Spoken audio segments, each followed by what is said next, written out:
me in my eyes, welcome to the dark side. Do or die, homicide. Call me if you down to try. 4, 3, 2, 1.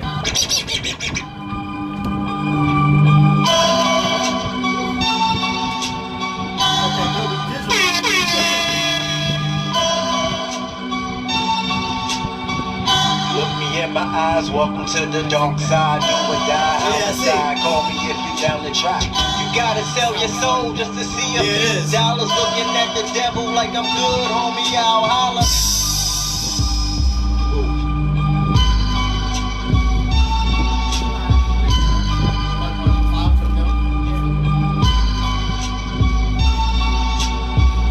Look me in my eyes, welcome to the dark side. Do or die, homicide. Call me if you down to try.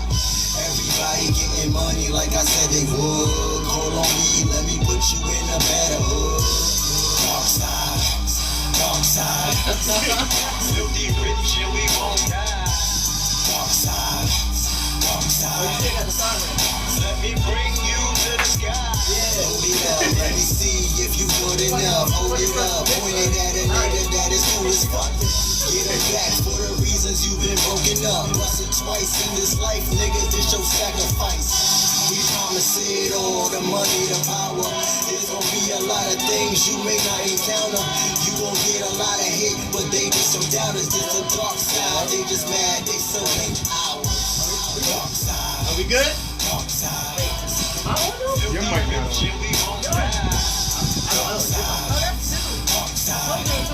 Yeah, that one. Okay, yeah. Wait. Don't do it. Yo, what the fuck is going on? DJ Mainstream, voice of the voiceless. Hey, you know, welcome to another edition of Darkside Radio. I had to take it from you. No, that's perfectly fine. That's definitely what I was expecting.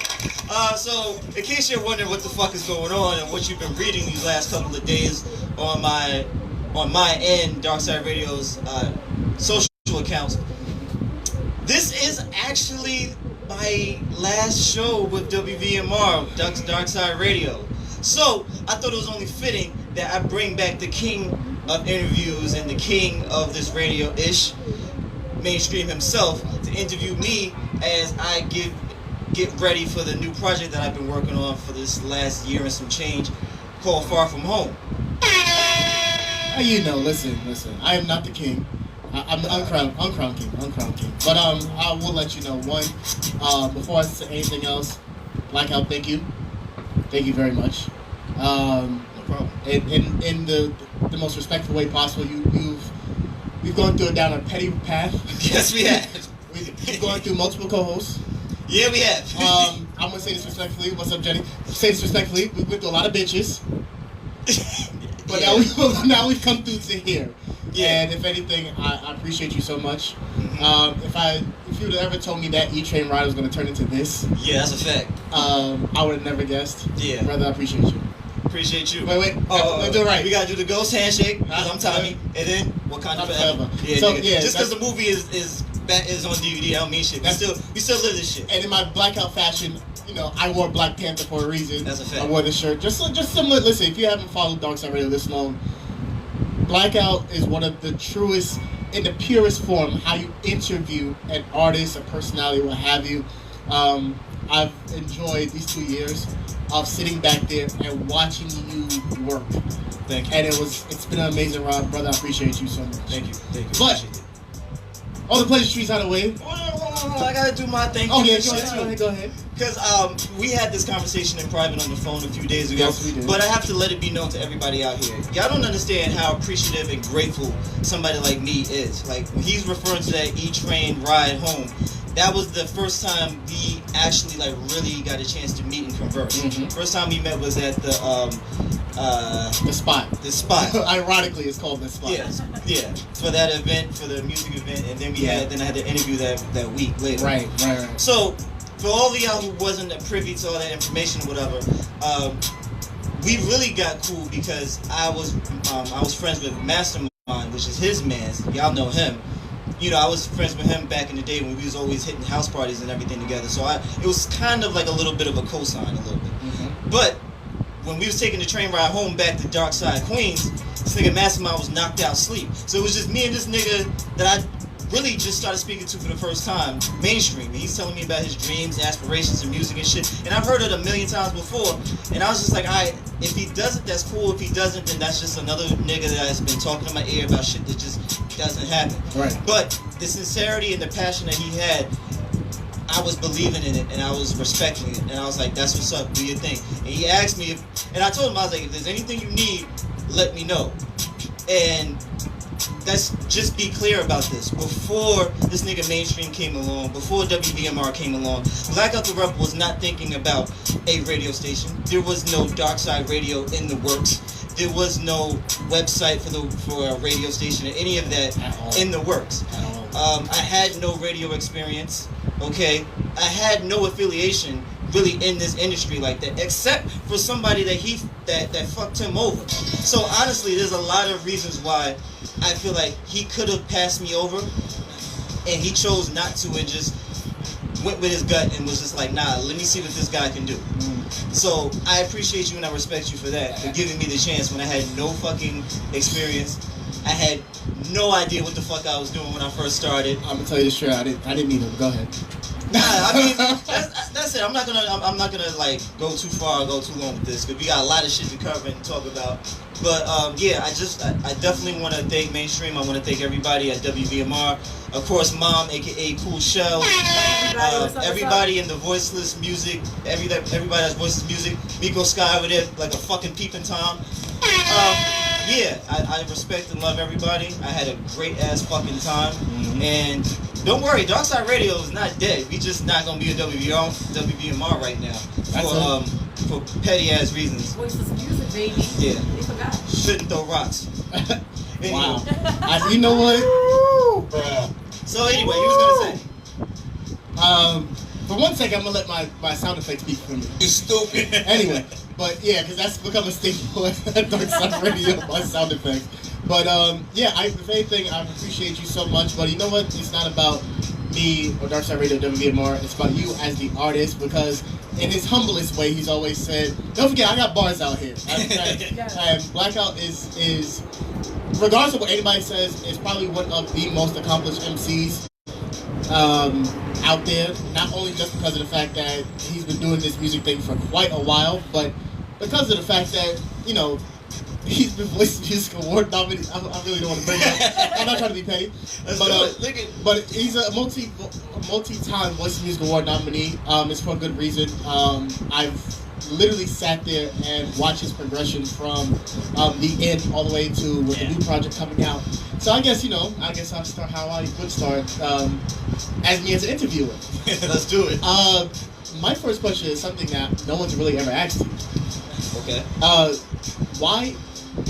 And what went through your mind the first time you stood in front of the mic and was like, oh shit, I'm going to be a rapper? The first thing that went through my mind? The first thing that went through your mind. The first thing that went through my mind when I finished my performance, it was just that epiphany. It was just like, because honestly, I started rapping when I was 9 years old. So you're talking about from the time I was born to about 8 years old, I had no fucking purpose. But I mean, you're a fucking child. All I really was caring about was Saturday morning cartoons, my toys, like the ill movies that was coming out, like Power Rangers and all that shit. So I had no real purpose. It's not like I was 16, 20 or something, and I was just, actually with life experiences. So at 9 years old, I can't really remember a whole fucking lot, but I remember that performance. I remember like practicing and getting my shit together. I was in like little cyphers with me and my 3 friends. Shout out to Olu Bliss. I had him on for my 2-year anniversary. He was one of the founding people who helped me when I was actually doing my first performance.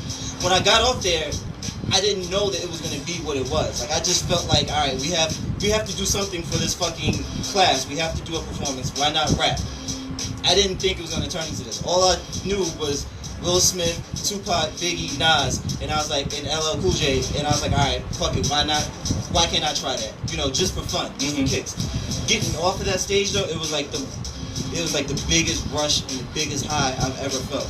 Being on roller coasters doesn't come close. I was just like, this is what it is. This is what I need to do. So, yeah, it was just like that epiphany moment, that purpose. Like, and from there on, I just try to cultivate and work on that. And it's crazy because people have to understand from on this side, when you're on the other side as far as being a fan, seeing that friend or that artist you always wanted to see is nothing compared to being on that stage, DJing for the past 10 years. Sitting there and trying to control music or being an artist and sitting there and trying to make sure you got people interested, it says a lot, which now goes to my other question to you. How did you become such a, what's a good word to say it? Not asshole. How did I become? Well, I'm glad you asked. Thanks to fuck niggas and fuck bitches. Oh man. Yeah, you stupid. Anyway, And that segment on Instagram is lit. Fuckboy Friday, Fuckboy Friday. But seriously, it's the one thing I noticed, especially out of artists I've ever interviewed, you're probably one of the more animated artists I've ever met. And not because of the fact that what you put on social media, but it's just you yourself. It's like you literally draw it out into not only your music but you as Blackout. There's literally two different people. I know his real name. Fuck you, who says his real name? Yeah. But please. But I know two different both sides. Yeah. But sometimes the lines do get blurred. Is it difficult to separate the two? Kind of. Not really. Honestly, I just feel like I know this is gonna sound like one of the like a cliche thing to say, but it's like I'm just me at all times for the most part. Like when I was in school, I was always the class clown ever since I was little. I always kind of like wanted attention. I always wanted to make everybody laugh. I always wanted, all eyes on me, and I always wanted to entertain people, no matter what that meant. Like I remember I was in 5th grade, I was telling people like this wild ass story because we had like a whole week's worth of substitute for this one period. So I just started freestyling, telling them about the story about a man with a fiery dick.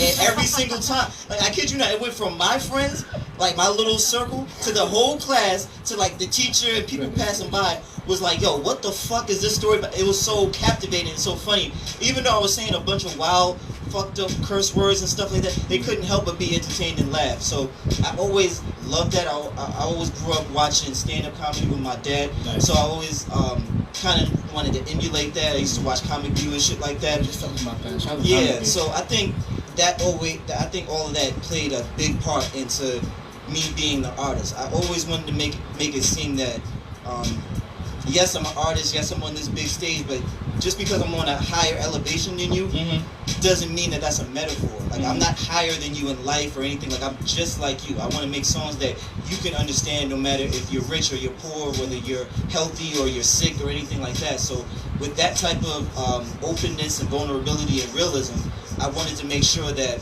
people got all different spectrums of me, like the asshole, the class clown, the guy who's sympathetic, the philanthropist, all of that. So, which is dope because a lot of artists, I've noticed over the past few years, it's hard to find real inspiration anymore, especially when all the music is about drugs, bitches, money, drugs, overdosing. Yeah. Sunken place. Sorry, Kanye. Anyway, that's not my point. The point is that the fact that you was able to draw inspiration into your own character, because I always make this reference, and shout out to Michael Boskin who's in the building as well. He's gonna, Mike Classic. He's gonna get when I say this. I say this all the time. Music is a lot like wrestling.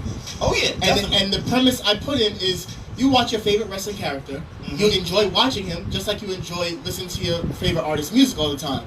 You watch the progression of your character become main event, just like you watch your favorite artist sitting there doing a showcase to eventually doing Madison Square Garden, Wembley Arena, what have you. I'm only saying that because I was watching Eminem's documentary. Yeah.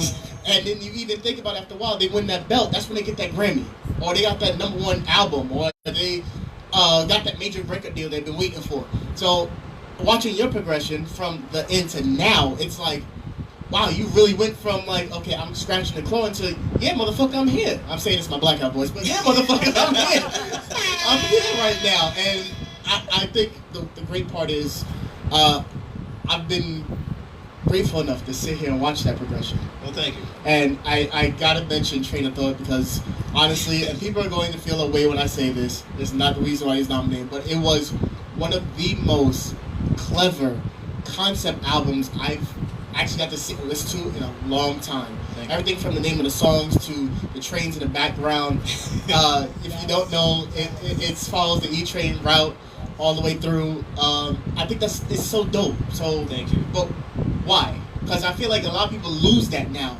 Oh, I'm just gonna put like 15 songs out there, yo, here's my project. Mm-hmm. Rather than Train of Thought, you literally did a double entendre, Train of Thought as your mind of thinking, but also being physically on the E train all the way through with these stories. So, what made you go through that concept? I'm a very literal ass nigga. Ever since I was little, I've always been a fan of good storylines, great storylines. Even when I was little, I would always play with my toys and I would create these most elaborate fucking storylines. Like, how the hell do you have Bugs Bunny from Space Jam, this action figure? How is he able to be in the same world as X-Men and shit like that? So it was just like I always was a fan of that growing up. Of course, still to this day, my favorite, one of my favorite rappers is Nas, and you know how he is with storylines and concepts and thought. Yes. Honestly, like Train of Thought really was one of those projects that I've really been thinking about for a long ass time. Like, that's why I say fuck 2 Chainz, because he definitely took my idea. Train of Thought was actually supposed to be part of a more grander scheme. It was supposed to be about basically life in motion. So you have Train of Thought, and then it was supposed to be Boats, which is why I say fuck 2 Chainz, because he took my idea based on a true story. I was gonna have Yacht, which stands for Yacht Assholes Can't Have This. It was supposed to be Plane of Thought. That was gonna be the part 2 to that, and it was supposed to be called Clear Sailing, which was like the final like wrap up of it. I'm just a fan of storytelling. I just want to make sure that people are entertained from beginning to end. I don't want to just throw 12 songs at you and hope that, 6 to 7 of them are hits and whatever. Nah, I want to take you from the beginning, middle, and end, so that way you can say that at least I went from it for a journey. You may have not liked certain parts, but that's a part of life too. I always want to make sure that, all right, maybe this track didn't reach you the way it was supposed to, but maybe that's because I think music is elemental. Maybe you wasn't in that right state of mind. But when you are in that right state of mind, it will hit you. Exactly. Right. Which is dope, because a lot of artists, I think they misconstrue the fact that they're not just telling their story. You have to understand you're telling a story for that person who's going to listen that day. If they're, obviously I'm saying it because he's here, but if you're going through the motions that day, you don't listen to a song like Motions and enjoy it. Or in a lot of sense, when you listen to like the intro, Jobs Conceited Show, listen to Darkside. Honestly, I felt like that fit so perfectly to the character of the show, which again brings me to my next question: the fact of you being a part of Dark Kings. Dark King. Yo, like the way that all happened was weird as fuck. I went out to the Tavern Lounge in Queens to support Dime, who, I mean, listen, I'm gonna keep my comments to myself, but in the midst of doing that, I saw this guy performing, and he was screaming, Darkside, Darkside. I'm like, and the gears started turning, but it was Dime who said, like, yo, you should go fuck with him, because, he has Dime, he's saying Darkside in his song or whatever. I was like, alright, so you see what I see. Alright, fine. So I started speaking to him, and he was cool as fuck. We started clicking, had him on the show, and everything just kind of started snowballing. Like, just a cool ass dude, and he has something going on, like a movement, which is something that you don't really see every day. Really don't. So him and this nigga here. Yo, shouts to Lon Johnson. This nigga walked through with the red and black lumberjack with the hat to me. Nah, he don't got the hat, but still. Looking like the 80s drug dealer. I see you drive by. The crazy part, I'm glad they just walked in, because it says a lot about the premise of where you come from. Because again, we say this jokingly, but I put it on the Instagram that me and Blackout are the Tommy and Ghost of the industry. That's a fact. Yes. But if you really think about it, and you break it down to the science of both of what those characters are, you've grown from that a lot. Yeah. You've really transformed into this family man now. Yeah, I can't. Yeah, I was gonna get into that. I can't take any credit for that. Had it not been for my girlfriend, shouts to Jenny Fire, she might be listening or watching right now. Had it not been for her, my life would be drastically different. Probably in jail, probably suspended license, all types of craziness. But being with her, having a stepdaughter now, that definitely it put me in like, in dad mode, it put me in, alright, husband mode, it put me in like, alright, adult mode, like I gotta stop kidding around, be more conscientious about where I'm spending my time, where I'm spending my money. So a lot of that was due to her. So because of her, I'm more focused. Credit's good. Got a good job. Yo, the check that I just got was, nigga, like, let's talk about it, nigga. Nigga, you can see the fucking vest. I got the Ready Player One vest on today. Everybody, like, live, Mike, you guys knew about it for a while, but for y'all who don't know, I'm very big on pop culture and everything, so you're gonna see a lot of like innuendos, a lot of things from the past. South Park. I got a bunch of shit. Death Row. Death Note. That vest is amazing. Oh, thank you. Blackout, I'm so proud of you. Thank you, appreciate it. I'm so proud of you, man. Thank you. I see you grow up. I tried. Yeah. It's a funny part. That's why I asked. That's cool shells in the building. I asked the engineer tonight, not only just the engineer, because I want to be on this side of the board, but we now fast forward. We went through the end. Yeah. Of course, we made a few stops along the way on the train of thought. Yeah. Where are we now, Blackout? We are at Far From Home, the new album that I thought would be out for Halloween, but the way my bank account is set up, I gotta check in and savings. Like, I just started getting money, so you know I gotta pay back a lot of shit. But honestly, I might do a Blackout Friday. Like, instead of being Black Friday, it's Blackout Friday. So that's what it's looking like. That's what it's looking like. Gives Live Johnson a little bit more time to master and mix my songs. Gives me more time to do this photo shoot that I've been planning for. We still good. Y'all still good? Yeah. It's still good. I'm seeing it pop up there. Yeah, it gives me more time to, just get everything finalized. I want to make sure I give you guys quality work. I like my previous work, but I definitely feel like things could have been done a lot better. First of all, I'll be honest, I'm sure y'all can tell, the first two projects were not mastered. So that's one thing. I definitely try to work this time a lot on my delivery. I wanted to work on enunciation, pronouncing everything, flow, of course, delivery. So this project, I feel a lot more pride in, and I had a lot more fun. Like, I love music and I love recording it. I love performing it, but there was something about this album when creating it that it was like nothing else that I've done before. So, which is amazing because I got to actually watch and sit and listen to that maturation in your music, you as a person. But I guess you haven't picked up yet why I'm playing none but old school beats. Huh? I mean, yeah, I guess. Well, the album is fire. When I was on that ferry on my way to work this morning, I was like, "This the is new one." Yeah, I sent it. Oh, okay. Wow, I didn't know that. I did it for a reason. But go ahead, Charles. It's fire. Listen, we here to interview him. Thank you, appreciate that. I'm glad you like it. Radio veteran cool shells. Hey, what's up, everybody? Listen. And it's not even finished yet. Oh my God. Sheesh. Can't wait to hear it. So, I need to hear it. I figured, Charles, you know what? Because he has me on Darkside, I feel like I need to commit all the way to this movement of me being the interviewer of Mr. Blackout. I told mainstream do your research, bro. It's been a minute. Oh, yeah. So then I did something. I said that Here we go. Blackout has done over the past month or two now here on Darkside Radio. Oh, and I said, shit. you know what? I'm going to Here do we it my go. own version. So, ladies and gentlemen, DJ Mainstream presents Hip Hop Quotables. Really, nigga? Okay, I was not expecting that. Let's go. So, these are hip hop quotas, are not every song on the new project, but the ones that really resonate with me. What makes it different from what Blackout does usually, he usually goes through the majority, or if not the entire project. I try to the entire project. What I do is I'm one of those that are very passionate to certain songs, and I really try to pay attention to everything as much as possible to whatever stands out to me at that time. So we're gonna go through hip hop quotas, ladies and gentlemen. Yo, let's do it. I'm with this. So, good sir, I gotta tell you this, and I'm gonna tell you something off the jump. I think I actually messaged this to you. If Poppin' Bottles don't get a fucking video, I'm gonna kick your ass. Facts. If that don't get a Live fucking Johnson video, said the same thing. that needs a video all the way through. Yeah. So, I like this one. Start off 1 minute and 23 seconds. It's Popeyes. I'm only worried about my chicken. If you don't understand how important Popeyes is to the hood, Yeah, that's a fact. Fuck KFC, niggas. All you about better. Popeyes. All I know is you better bring a drink for the fucking biscuit.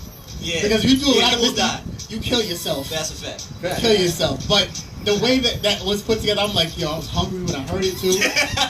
I was like, yo, I need some Popeyes at this point. Sometimes like certain tracks will hit you if you depending on how you feeling. Right, that's why I love about it, because not too soon after, 2 minutes and 17 seconds. My money is pouring, and if you ain't Gates or Buffett, you can't afford it. And he put it back where he put broke ass. That's a fact. So I was having fun with those ad-libs. So the funny part is not that only the ad-libs are hilarious, but it's more than an entendre to it. If you don't understand who Gates, Bill Gates, or Buffett, Warren Buffett is, those are billionaires. Those are people that can print their own money if they wanted to.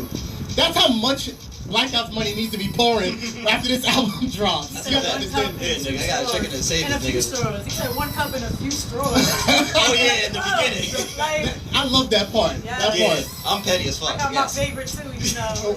Which is funny. Jesus 2 Christ. minutes and 25 seconds. I'm petty. I never let shit slide. Yes, that's true. Yeah. I'm very real, very open. Yeah. Yeah, if y'all watch my show, y'all know I'm petty as fuck. I'm with the shits. Which as Michael said. Which, as you said, that part resonated only because of the fact that, and this is taking it back to Darkside years when we first started, and the amount of pettiness that's come out of me and Blackout's mouth That's for a this fact. fucking show. That's a fact. That was even when you interviewed me, and I think we just got all the way petty talking about everything. Yeah. And I'm like, I told you. I told you. this is the line that really reminds me of both of us, so I was like, I have to make sure to mention that line. The next track, Hell of a Night, which happens to be Shell's favorite song. Okay. One of them. One of the favorites. 1 minute and 9 seconds. Or I could be trucked out because she know it's seat 6. The wave that I'm gonna make these haters seasick. Yeah. If you don't understand, seeing the drug dealer in Darkside with the fucking Expedition or the Ford Explorer, and you know that nigga got money, like yo, and you be sick, like yo, I wish I had this man's money. I'm gonna get that, and I felt that because I'm like yo. Yeah, like I understand. It's like I felt that line. Trust me, I get it. Yeah. I felt that line.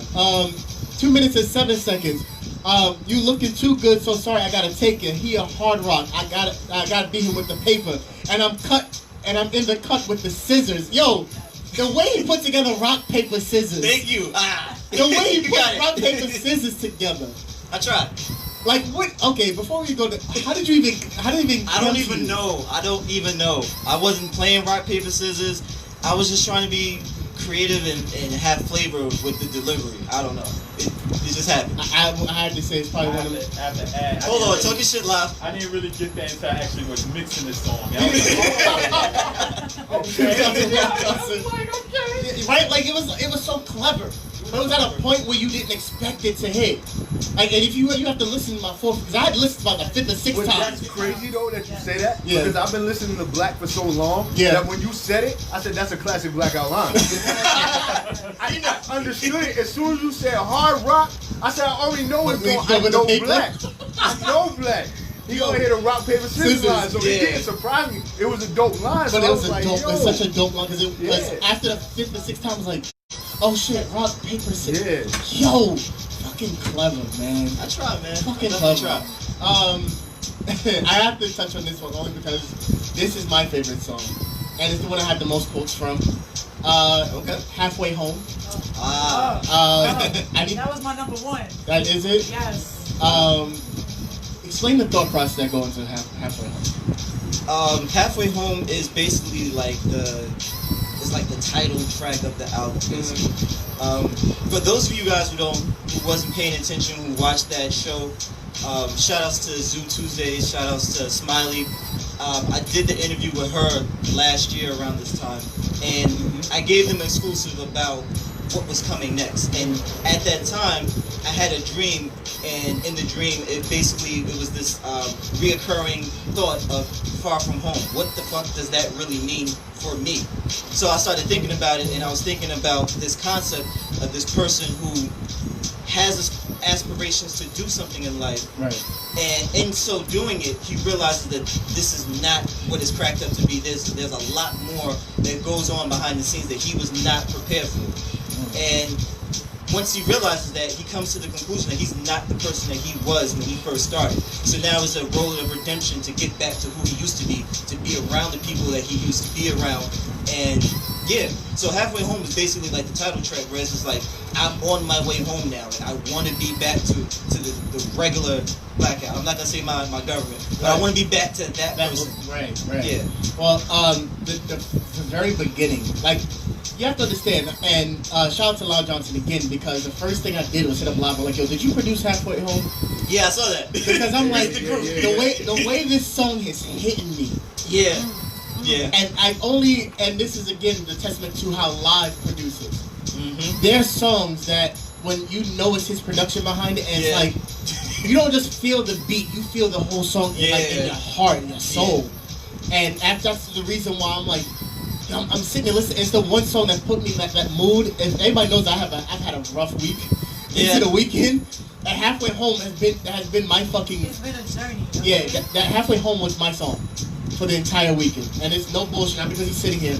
I literally listened to Halfway Home probably about 15, 20 times. That song touched me so good. Yeah, it touched me. It touched me like this is one of the moments where I'm sitting back and like, okay, Blackout, you got one.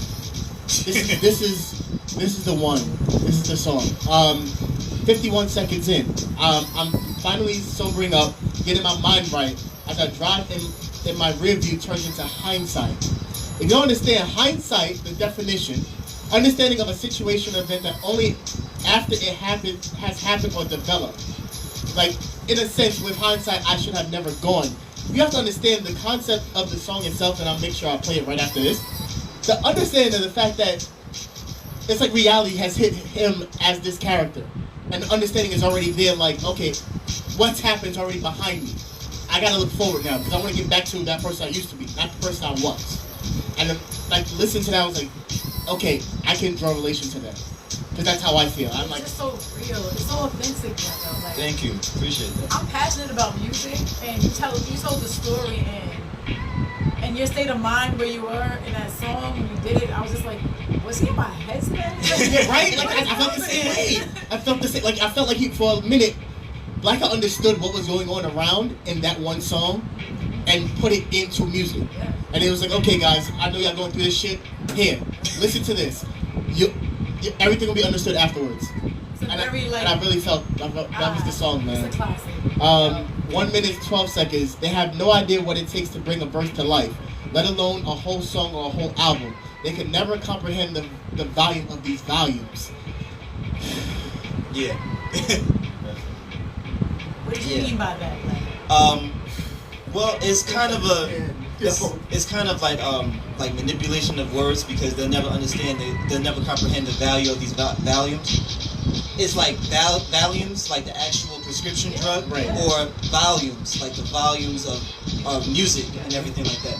So they never comprehend the value of these values. Where did that come from? Basically, in that part of the story, it's like he's been addicted to drugs and pills and everything like that. Like, he's basically your typical trap artist now. Like, he started out as like a semi-conscious, I want to just turn up and have a good time type of person. And then because of, like the Illuminati and, just the underhanded things that go on behind the industry that a lot of people don't see or talk about, he's now been twisted and turned out. So now he's like, he's an addict. He's trying to recover. He's trying to get back to who he was. So that's pretty much where that was. Very relatable, and you can apply that to any situation.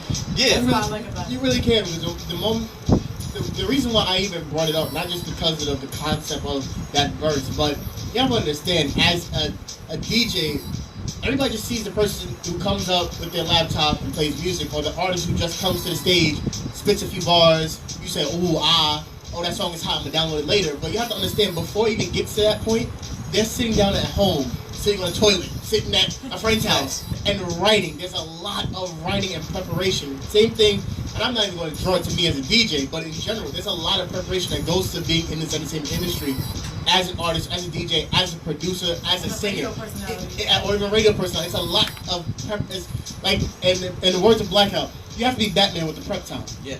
You have to be. Because you got to be ready for every situation that come across your table. So when I'm reading this, I'm like, this is true shit. No one really understands, unless they're artists themselves, how much time goes into making one song, let alone a whole album, whole project, EP, what have you. There's a lot to it. So I felt that part, and I'm like, yeah, this is gonna be the one. This is the one that he really drew all of his intentions of how he really felt. Oh, definitely. Which followed up in 2 minutes on the dot. But I didn't know it back then. The proof is in the medicine cabinet and the open gin. And I'm like, okay, so now we're at a point where you can easily go proof in the pudding. But you're saying proof in literally in the medicine cabinet. You automatically drawn to the fact that it's not just, from my understanding, this is what I get from it. It's not just the amount of drugs. The drugs can be easy way out. For those who don't know, and I'm saying it on your live, I'm a suicide survivor. So understanding you can lead to that point of sitting there and be addicted to medication and drink your life away. But it's not knowing when to stop, it's knowing not to even get to that point. Yeah. And when he says, I didn't know it back then, it clicked after a while. When you do certain stuff, like, damn, I should have done that. Facts. Damn, I did that already, but I shouldn't have, because I know where my life has turned. So I felt that on that part, mainly because of the fact that I'm like, I know what I've been through. Yeah. And that hit home. Wow. Okay. 2 minutes and 22 seconds. Think of yourself as a mailman in this wreckage. How far are you willing to go for them to get the message? Yo. You know what the funny part is? He does all of those. Right? Like, but here's the funny part. I'm gonna finish that line off. Yes. That was a great delivery. Thank you. I appreciate it. That was a great delivery. I was writing that and I was like, I think that was the one. I think that was one of those. I think that was one of those lines right there. You have to put it in perspective of not just the artist, but the person you go through on a regular basis. Think about it this way: you're the mailman. You have to navigate. We're all in New York City. You have to navigate to get to New York City. To understand the message is working 9 to 5.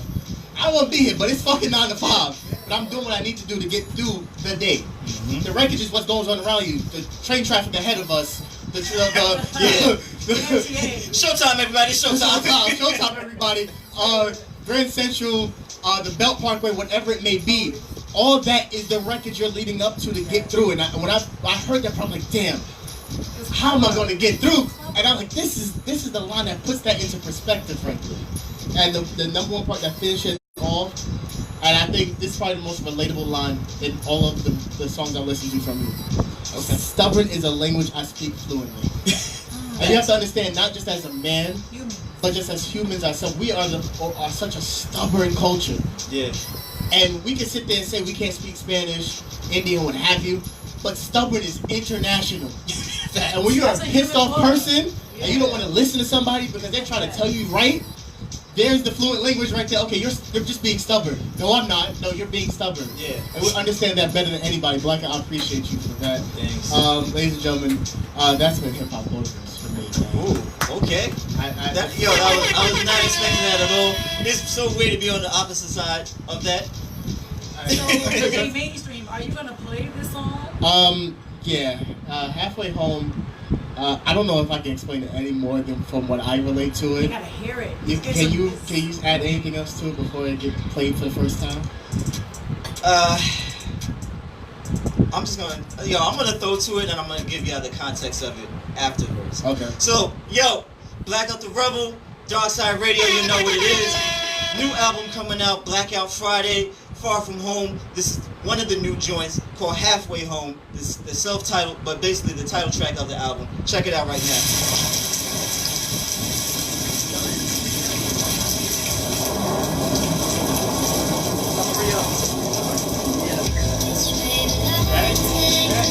Huh? Oh yeah, the Ready Player One jacket.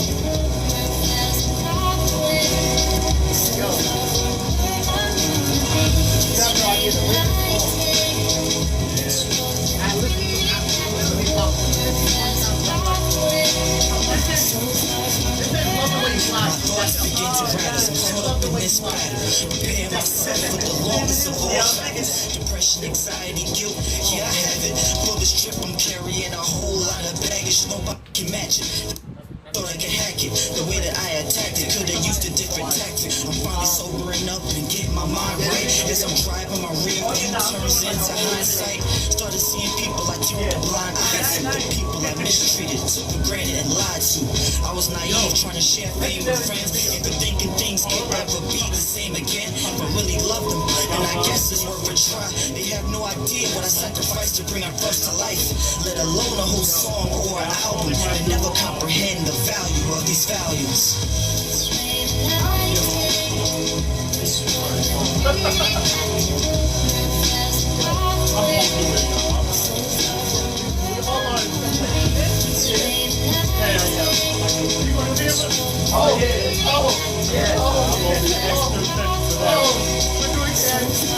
I know it's not right, but I'm texting and driving. I'm in a rush, plus I'm depressed and I'm dying. I've been dying for months. Nobody seems to give a shit. They only concerned with you when you can give them hits. And music will heal your wounds when you reopen them. What you do after that is how you cope with them. But you see, back then I didn't know it then. The proof is in the medicine cabinet and open gin. A couple close calls led to disconnection. Life always seems to teach us the hardest lessons. When I knew it was wrong, I started stressing. So this road back home is ever so refreshing. A couple of texts back, now that's a real blessing. Some people left me on red, but that's to be expected. It's the way. It's the way. I just made the woman pregnant. Nobody, what? Really? Let's stop talking about That's No, it's what the it wire. is, though. It's It's still playing. Alright. 10 years. 10 years strong. It's not me. Yeah, it's that fucking wire is the fucking worst. It's alright, whatever. I It's a wouldn't wrap mention now. the heroes. Oh, Yeah, I know, right? yeah. I mean, after. I mean, niggas on live is not hearing a damn thing. Yeah. Shit. Yeah, How the fuck did it play out like that? That's yo, cause You're that blind. bridge though, that bridge like is what made me want that beat. Yeah. Well, wait, I'm gonna ask you who's singing. I was that? gonna That ask them the with the same. phone? Oh nigga, that SoundClick. Get the fuck out of Yeah, here. I'm sorry, nigga. You I ain't was fucking SoundClick shit. Beat Stars, nigga. Like I like the You way ain't that shit. sounds. Cause you know what dead ass the first day course on mine too? You need somebody on it. Yeah. I yeah, just don't know who. yeah. I don't know who. But it has to be a good choice. NBC wouldn't fit that. Honestly, no. Just- No. I thought about two people, but no. No, Not anybody I know. I want to say it, but I'm not going to say. Because we're still on live. I'm trying my best not to be petty. I really am. There we go. Wait. At this point, That's not I like that all the time.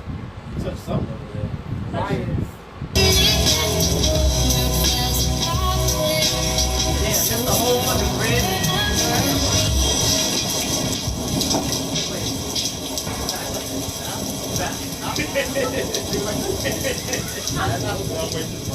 Yeah, wait till the project drops. Yo, I apologize for all those who are on the line that didn't get to hear it. Yeah. But as always, like every podcast, it'll be posted up on WVMR New York / Darkside Radio, and you get to listen to it then. The feeling that of sounds that what's up. song. Yeah. all right, yeah. So with this project, I had a lot of fun with it because I drew from so many different places, movies, artists, music. So with that song, you guys really got to be, like I told you, I'm about my pop culture. Y'all really got to remember Mark Wahlberg's Rockstar, the movie that came out in 2001. Yes. Co-starring Jennifer Aniston and Timothy Olyphant. Before he became Hitman. Right. If you watch that movie, it's basically the rock version of what I was just saying from a rapper's perspective. The person who has the aspirations to be that mega superstar and to get into the game and it's not what the fuck they expected. And at the end, you just want to get the fuck back to who you were and around the people who you used to be around. So from the hip hop perspective, it was like, how can I emphasize and broadcast those type of emotions and get it across in a hip hop state of mind or whatever. Right. And you know, we was off. You guys were hearing the song. Mainstream asked me where I got the song from.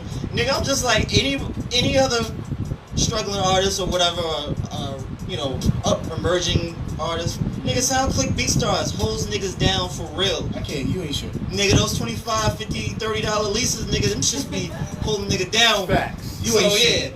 Niggas ain't everybody, like, not everybody has money to be spending on lives, fucking engineer and produce tracks. So it's like sometimes you just be coming in the clutch. But nah, I heard that beat and I was like, that's exactly what I was looking for with this type of track. Like the way the hook comes in and then that bridge that y'all unfortunately missed, but it's gonna be up on the websites and everything soon.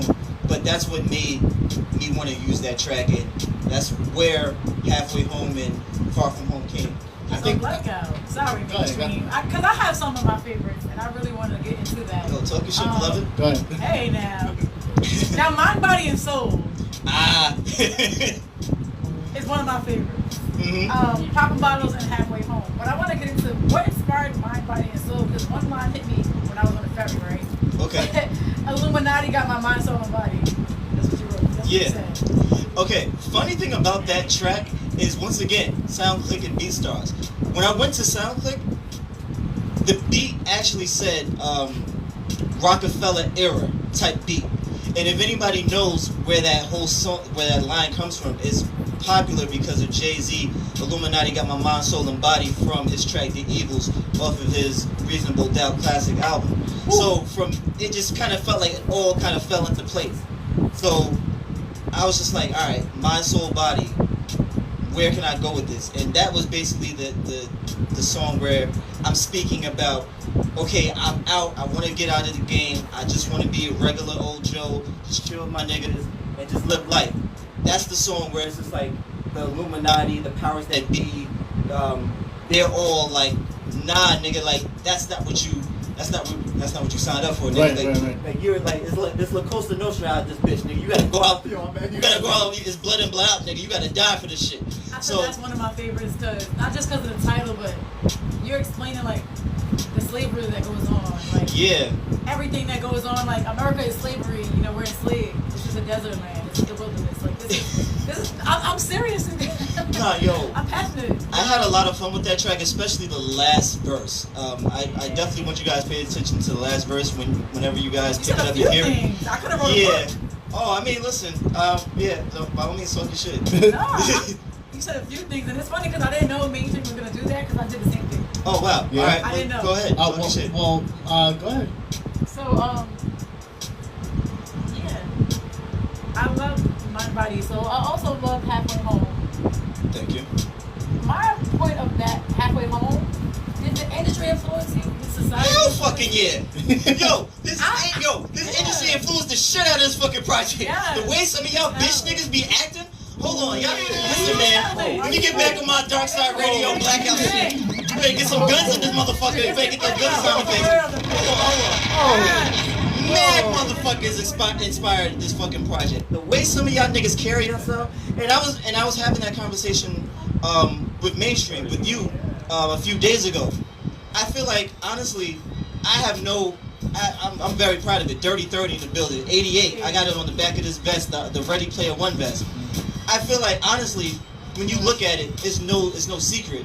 Myself, live, Mike Classic over here, aka Mike Bostic. Yo. We're all a lot older than a lot of these niggas that's moving around. That's a fact. That's a fact. Yeah. So because of that, we have a lot more, I do feel like we have a little bit more wisdom. We have a lot more experience. So we've been through a lot more shit. And just being from the 80s and growing up in the grimy 90s and everything like that, we've seen a lot of shit that a lot of these niggas rap about, but they never really encountered. There's a lot of bitch assness, there's a lot of gossiping, and then niggas get quiet when they're seen in person. There's a lot of backhanded shit, there's a lot of treachery, there's a lot of disloyalty, dishonor, and all that bullshit. So this industry inspired the shit out of this fucking song and album. Yeah, thank you for pointing that out. That's a fact. I listened to that song like 5 times straight. Thank you. Hey, you know what's the funny part? And damn, I already went on live. Shout out to everybody who's watching on my Facebook Live. Again, we are going through Far From Home, Blackout's upcoming project. The last part. That part. That part. That part. Okay. What made you put that part into your song? Like we talking about Mind, Body, Soul? Yeah. The last verse? Yeah. Oh, listen. My favorite track. Not every song, but like about 4 or 5. Is my mic so good? Yes. Good. Turn my headphones up. Fisticuffs out this bitch. Nah. So yeah, like I was gonna go into earlier with the last verse for Mind, Body, Soul. I really want you guys to pay attention because I definitely am a student of the game, not just music, but just entertainment in general. Comedy, stand-up, all the movies, everything. So when I'm watching certain things, I'm watching my favorite actor or actress, favorite comedian, and I'm watching the way things play out on media, I can't help but feel like there's something going on every fucking time somebody black is successful, and all of a sudden, mad shit be happening. They go crazy.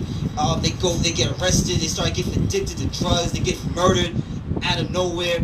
So that last verse was basically like the Illuminati is threatening me, saying like, if you try to get the fuck out of the game, we're gonna do you just like we did Muhammad Ali, just like we did Bill Cosby. I don't give a fuck what anybody says. I feel like the Illuminati, whoever powers that be, was out for that nigga. You don't try to buy. You as a black man do not try to buy NBC and then all of a sudden start getting rape allegations the next fucking day. That shit doesn't just happen. I don't believe none of that. I'm just saying.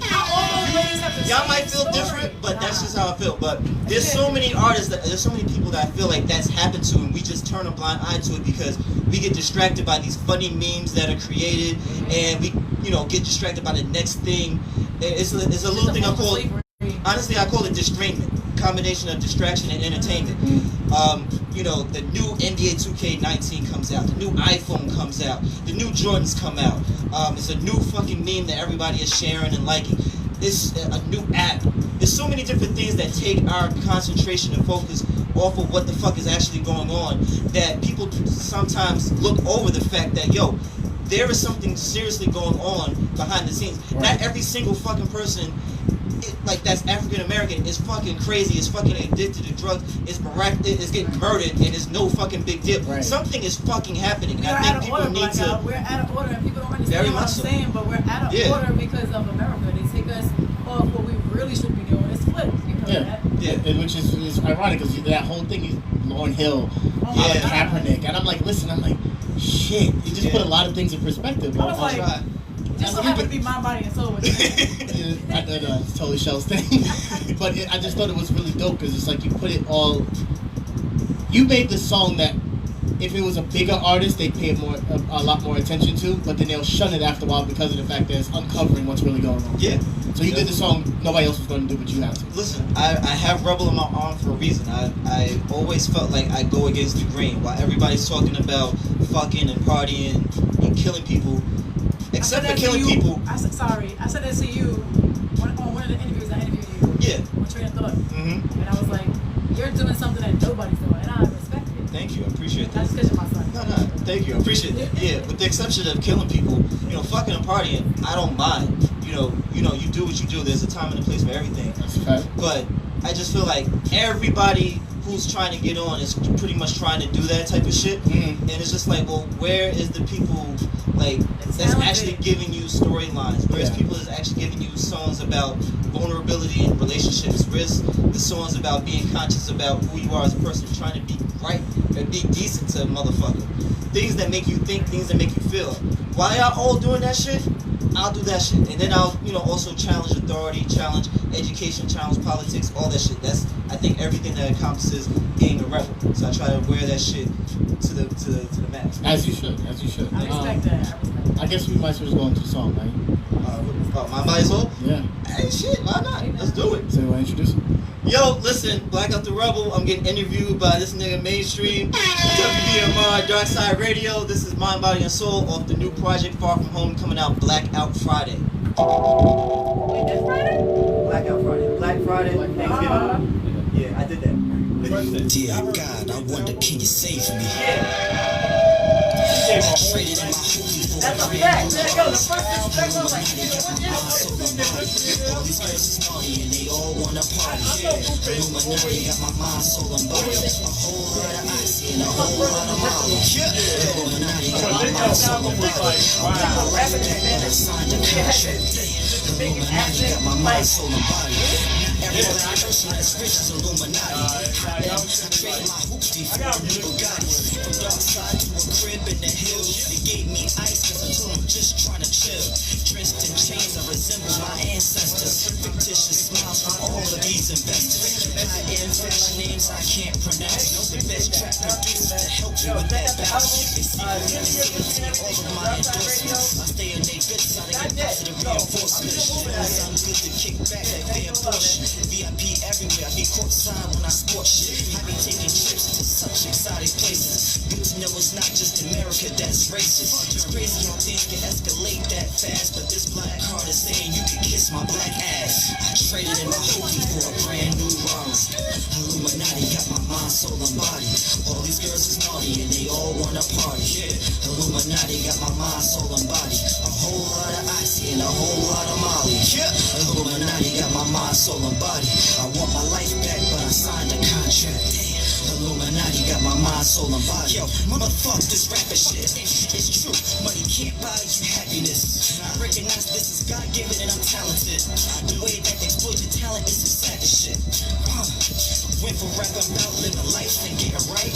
Talking about pills is right. I'm feeling like what? None of this is worth all the pain and turmoil. As soon as you want out, they quick to turn on you. It's not exaggeration when people sell their souls. TMZ makes it so you don't believe them when it's told. Every entertainer is crazy till they die or go broke. They spook on SNL and take it for a joke.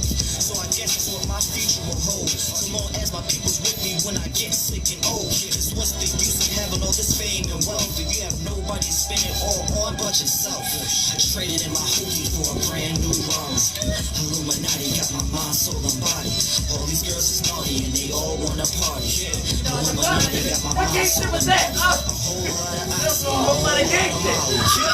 Illuminati got my mind, soul, and body. I want my life back, but I signed a contract. Illuminati got my mind, soul, and body. You signed a contract. What did we tell you? Try to run to Africa, will Dave Chappelle you? You force your fans in the world to stop feeling you. Basically, I'm saying, we can Cat Williams you. With Illuminati, we don't need to stress you. One phone call and we can DMX you. Can't you see we run shit? We have no chill. We'll force you to leave on bad terms like Lauryn Hill. We'll replace you and get someone hooked even faster. So many people we can turn into old dirty bastards. Put you in a cage when we'll legally arrest you. Let fans get front seats when we Kanye West you. Watch how we make the world view and see you. You got morals, cool, Muhammad Ali you. Trying to change the game, I don't like it, son.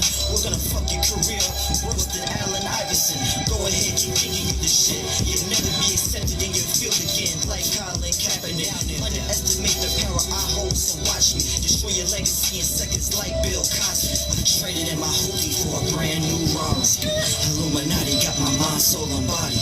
All these girls is naughty and they all wanna party. Yeah. Illuminati got my mind, soul, and body. A whole lot of Oxy and a whole lot of Molly. Yeah.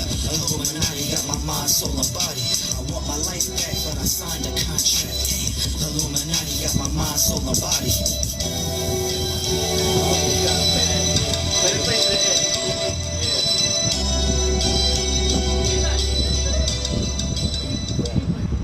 They are gonna come after you with everything you love.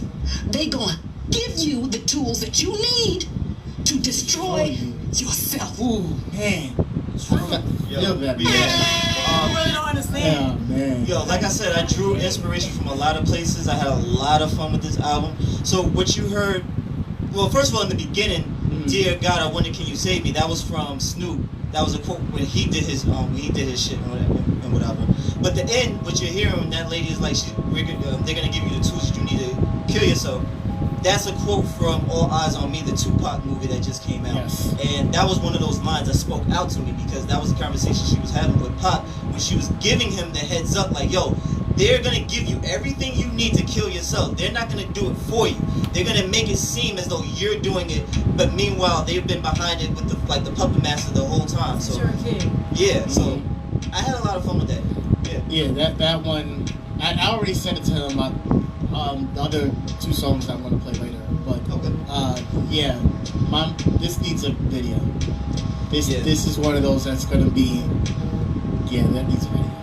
That needs a video. I'm definitely working on like a Lemonade type of situation where like the whole entire thing is gonna be one big ass I have a video. question for you into that video. Can I sign the video? Do you? Sign language. I do sign language for a living. Oh, okay, that's what's up. So, Yeah, there you you go. can do that. Why not? Sure. It's cool. Yeah, why not? That sounds dope. Yeah. As long as you're not that lady that did that sign language at that police precinct thing. Oh yeah. Yo, the lady got arrested for doing fake signs. I want to do some hip hop sign language. Yeah, that's dope. Yo, she really took fake until you make it to the. That'd be dope. I was just visualizing. That'd be dope. My thing is, that's something that you don't see. So yeah, that'd be dope. You said like a lemonade type shit. Yeah, because you know, honestly, and that's something I want to actually before I get into any of the music. It's hard to really stay a relevant artist, but it's even harder to be an artist who stands out from the crowd. We're at a point where, especially in New York City, everybody and their mother is now a rapper. Mm-hmm. Everybody and their mother is a singer. Yeah. Everybody and their mother tries to be a producer, but they're not Lob Johnson. But anyway, that's not. You stupid. You stupid. Yeah, thanks anyway. But the point is, everybody tries to do it, but no one is really doing it. So my question to you is, what makes you different from everybody else, or what you're doing now at this point in your career? At this point in my career, honestly, I feel like what makes me different is the fact that I haven't folded, I haven't compromised who the fuck I am. I came into this motherfucker on some shit where it's just like politics, war, education, the way we treat people, police brutality, sexism, all these different things are problems that we need to address and get rid of and take care of. I came into this shit like that. Off of the end songs that you'll probably never fucking hear, I had the concept to do those type of things. And you would think that I didn't rise to the level of success that most people aspire to. At this point, people would start to compromise, like, oh, maybe I need to do a more clubby record, I need to do a sex record more. Nah, I'm still on that. I'm gonna give you thoughts, I'm gonna give you emotion, I'm gonna give you consciousness, I'm gonna give you storylines, and I'm gonna keep doing that until God takes me home, because I love this music shit. So I think that's what separates me, because I know exactly who the fuck I am as an artist and as a person. I'm not gonna change who the fuck I am for anybody or anything. And I think that's what the main meaning of this whole project is. Far From Home is understanding who the fuck you really are and being okay with it. And I love that about you, because you're so authentic. Thank you. You carry yourself like a young man, a man. I mean, listen, yo, 30's the new 20. There's not that many people who know who they are. That's one of the reasons why we got a lot of all this, like, identity crisis. Supposed, alleged, right? Artists. Yeah. And that's just overall. Like, that's how I feel about all that. I feel like they haven't, like, for a lot of people, I feel like they haven't been through enough. And that's kind of why I definitely feel like things had to happen the way they did. Because when I was 9 years old, I thought it was going to be lit. Like, I was going to bump into somebody famous, I was going to spit at 16, and I was just going to be lit. I was going to be like that next Bow Wow or Romeo, like a young ass nigga spitting, getting millions of dollars, getting all the women and all the crazy. But everything I've been through, as far as like not getting signed and not getting a certain appreciation and accolades and all this other craziness, dealing with different, just dealing with the industry behind the scenes and being on stage and that type of lifestyle, it's led me to this point. So that's why I feel like Far From Home speaks volumes, because this is something personal. This is something that everybody can feel in some shape or form. You're completing, like you come back full circle. Yeah. It comes to like that full circle moment, which is ironic because it leads to my next question in the next song we're going to play. So we're at a point where now the industry is so hyped up on the idea, I'm going to make this one club record, I'm going to get popping, I'm going to get all the cars, the bitches, the money, and I'm out. Yeah. How tempting is it sometimes to say, you know what, I'm going to do that type of record just to do it and see what happens? It's not that tempting for me, because I feel like even before I was doing Darkside Radio, I knew how to make money different ways, not just the 9 to 5. So I didn't necessarily need this money from the music industry. It was just going to be an added bonus. I wanted to do a lot more with it, of course, because I definitely feel like if you gave me the type of wealth that you gave Kanye or somebody of that nature, there would be a lot less projects. Right. There would be a lot less poverty. There'd be a lot more opportunities. There'd be a lot more programs for students. There'd be a lot more places to go for kids and adolescents and things of that nature. That I'm still young, so those things still might happen. But I definitely feel like. Let's see, where am I going with this? I lost my train of thought. You stupid. How tempting is it? It's not really that tempting. Shout outs to my nigga Gritty Panda. He's on the album. And he's an artist that I've known for a few years now. I used to work with him. And honestly, it's conversations with him that sparked this entire album.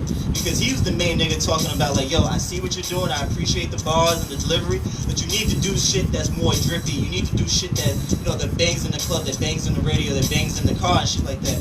So it was that back and forth conversation where that was the premise for the entire album. And that's why you hear him in the beginning of the track. So shout outs to him. He couldn't make it here tonight. I definitely told him I was going to big him up. He's a big part of the reason that this album even exists and is created. It's not, and I say that because he's one of those people where he's like, yo, I'm going to do the music shit. I'm going to do whatever the fuck I need to do to get my mom out the projects. But I respect him because I don't know about everybody else. I don't know about the Uzi verse or whatever. I know him personally, so I know that he has musical talent. And I'm not just saying that because that's my nigga. He comes from that church background, like, oh, I grew up in the choir singing type of nigga. Like, he's not one of these niggas that sings with auto-tune. He can harmonize. He ran singing programs with me when I was a teacher and instructor. So I know what he's capable of on the music level. That's why I have no problem supporting him and backing him. So I understand that, but it's not tempting for me. I know who I am. I know how I get money out here. So Queens get the money, nigga. You gotta understand. Northside, Southside, Merritt, Linden Boulevard, nigga. I'm out here. So yeah. I dropped the bomb so bad. Rest of the speakers. I want to give a quick shout out to, I did go live. Shout out to Lonnie Lyric. She's an artist that I've rocked with for a long time. The way I've done Voices of Music, I always make sure to try to find hidden talent somewhere, either be in Queens or Brooklyn, Manhattan, wherever 5 boroughs. And she said something that actually leads to a good question. She said that she loves this. Keep spreading the knowledge and wisdom. Thank you very much. Appreciate that. But based on what she said, have you ever gotten to the point where you're like, okay, I've done enough in the industry where maybe I can bring somebody along with me? Like be that mentor to someone? Honestly, that shouts to Gritty Panda because he's seen what I was doing outside of work. Like when I clocked out, he knew I had to race home because I was either doing work for Street Chemistry. Shouts to DJ Instinct. Shouts to Microphone Bully. Those are 2 people that inspired me and definitely, were my big brothers in the media, not just being an artist.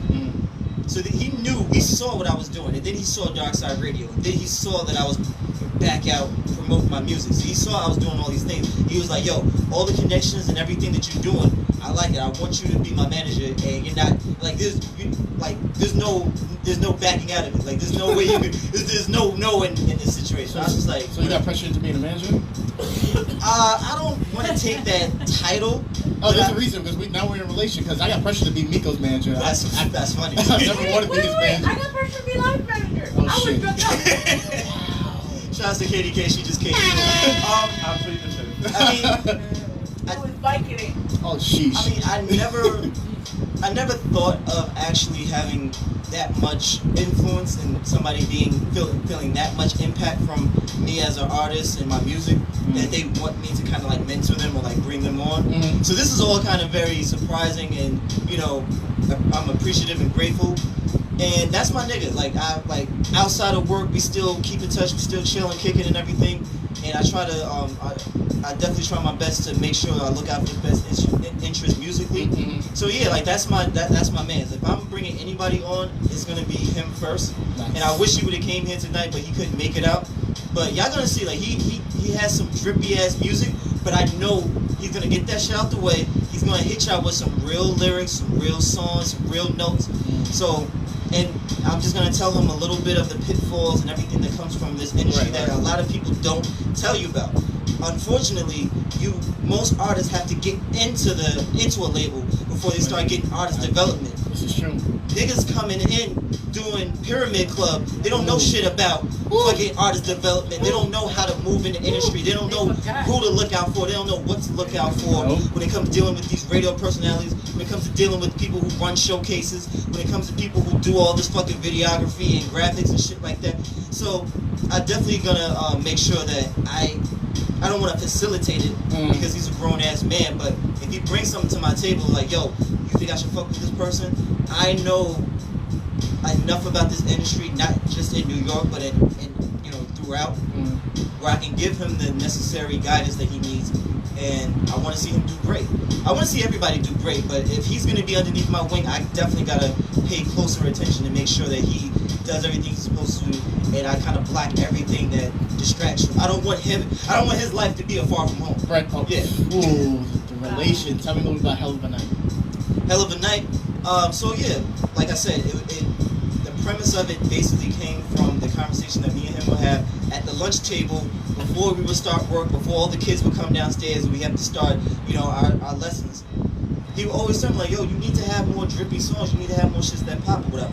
So the first song is like me kind of compromising, like, alright, I'll try it, I'll do something.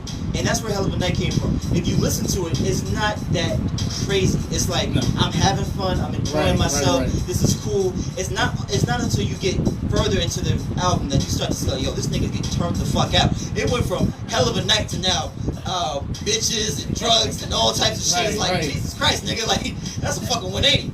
So that's basically where Hell of a Night came from. Man, ladies and gentlemen, Hell of a Night. Let's go. Black, it's 2018, bro. I'm trying to tell you, nobody cares about lyrics. Nobody cares about bars. It's all about the track. Once you got a good beat and a jacket, it's lit. Alright, we'll see what it's hitting for. Live, start the beat up. Yo, I can hear beat though. I'm a game breaker what I'm gonna say. Oh shit. Been on the grind since I opened up my eyes. Got a lot of ambition, yeah, I got a lot of drive. They say life's a journey, so I'm ready for the ride. I'm feeling like this gon' be a hell of a night. Said I've been on the grind since I opened up my eyes. Got a lot of ambition, yeah, I got a lot of drive. They say life's a journey, so I'm ready for the ride. I'm feeling like this gon' be a hell of a night. Yeah, been on the grind since I opened up my eyelids. Day ones hit the jet like, yo, here's what I did. Be fitting ahead at 10 p.m., be at my crib. And in the background, they are playing all of my hits. Nothing like unconditional support. That's riding right with me whenever I'm on a tour. Going out and think about clothes from the store. I'm thinking about 2 doors, nah, maybe 4. Or I could be trucked out, cause you know it's C6. The wave that I'm on is gonna make these haters seasick. Bill collectors hit my phone at the tone, leave it. Last night was crazy, well tonight is the remix. And we ready for what's in store. Hit the club so we can see what it's hitting for. If it ain't about paper, then I be getting bored. I don't even drink, but we gonna let it pour. Been on the grind since I opened up my eyes. Got a lot of ambition, yeah, I got a lot of drive. They say life's a journey, so I'm ready for the ride. I'm feeling like this gon' be a hell of a night. Said I've been on the grind since I opened up my eyes. Got a lot of ambition, yeah, I got a lot of drive. They say life's a journey, so I'm ready for the ride. I'm feeling like this gon' be a hell of a night, yeah. So now the jokes is going, Mo is poem. Girls wanna holler, yeah, the hoes be known. Tripping on girls, really ain't my cup of tea. But the way they dress, we can use the extra company. Come with me, little mama, what is you doing later? Whatever your man is doing, I'm doing greater. You looking too good, so I'm sorry, I gotta take you. He a hard rock, I got him beat with the paper. I'm in the cut like some scissors. My team do it bigger, cause we just more realer. My hitters are gorillas. Gorillas making hits, ain't they crazy? Go figure. Never know where this life can take you. Never let the hustle and grind break you.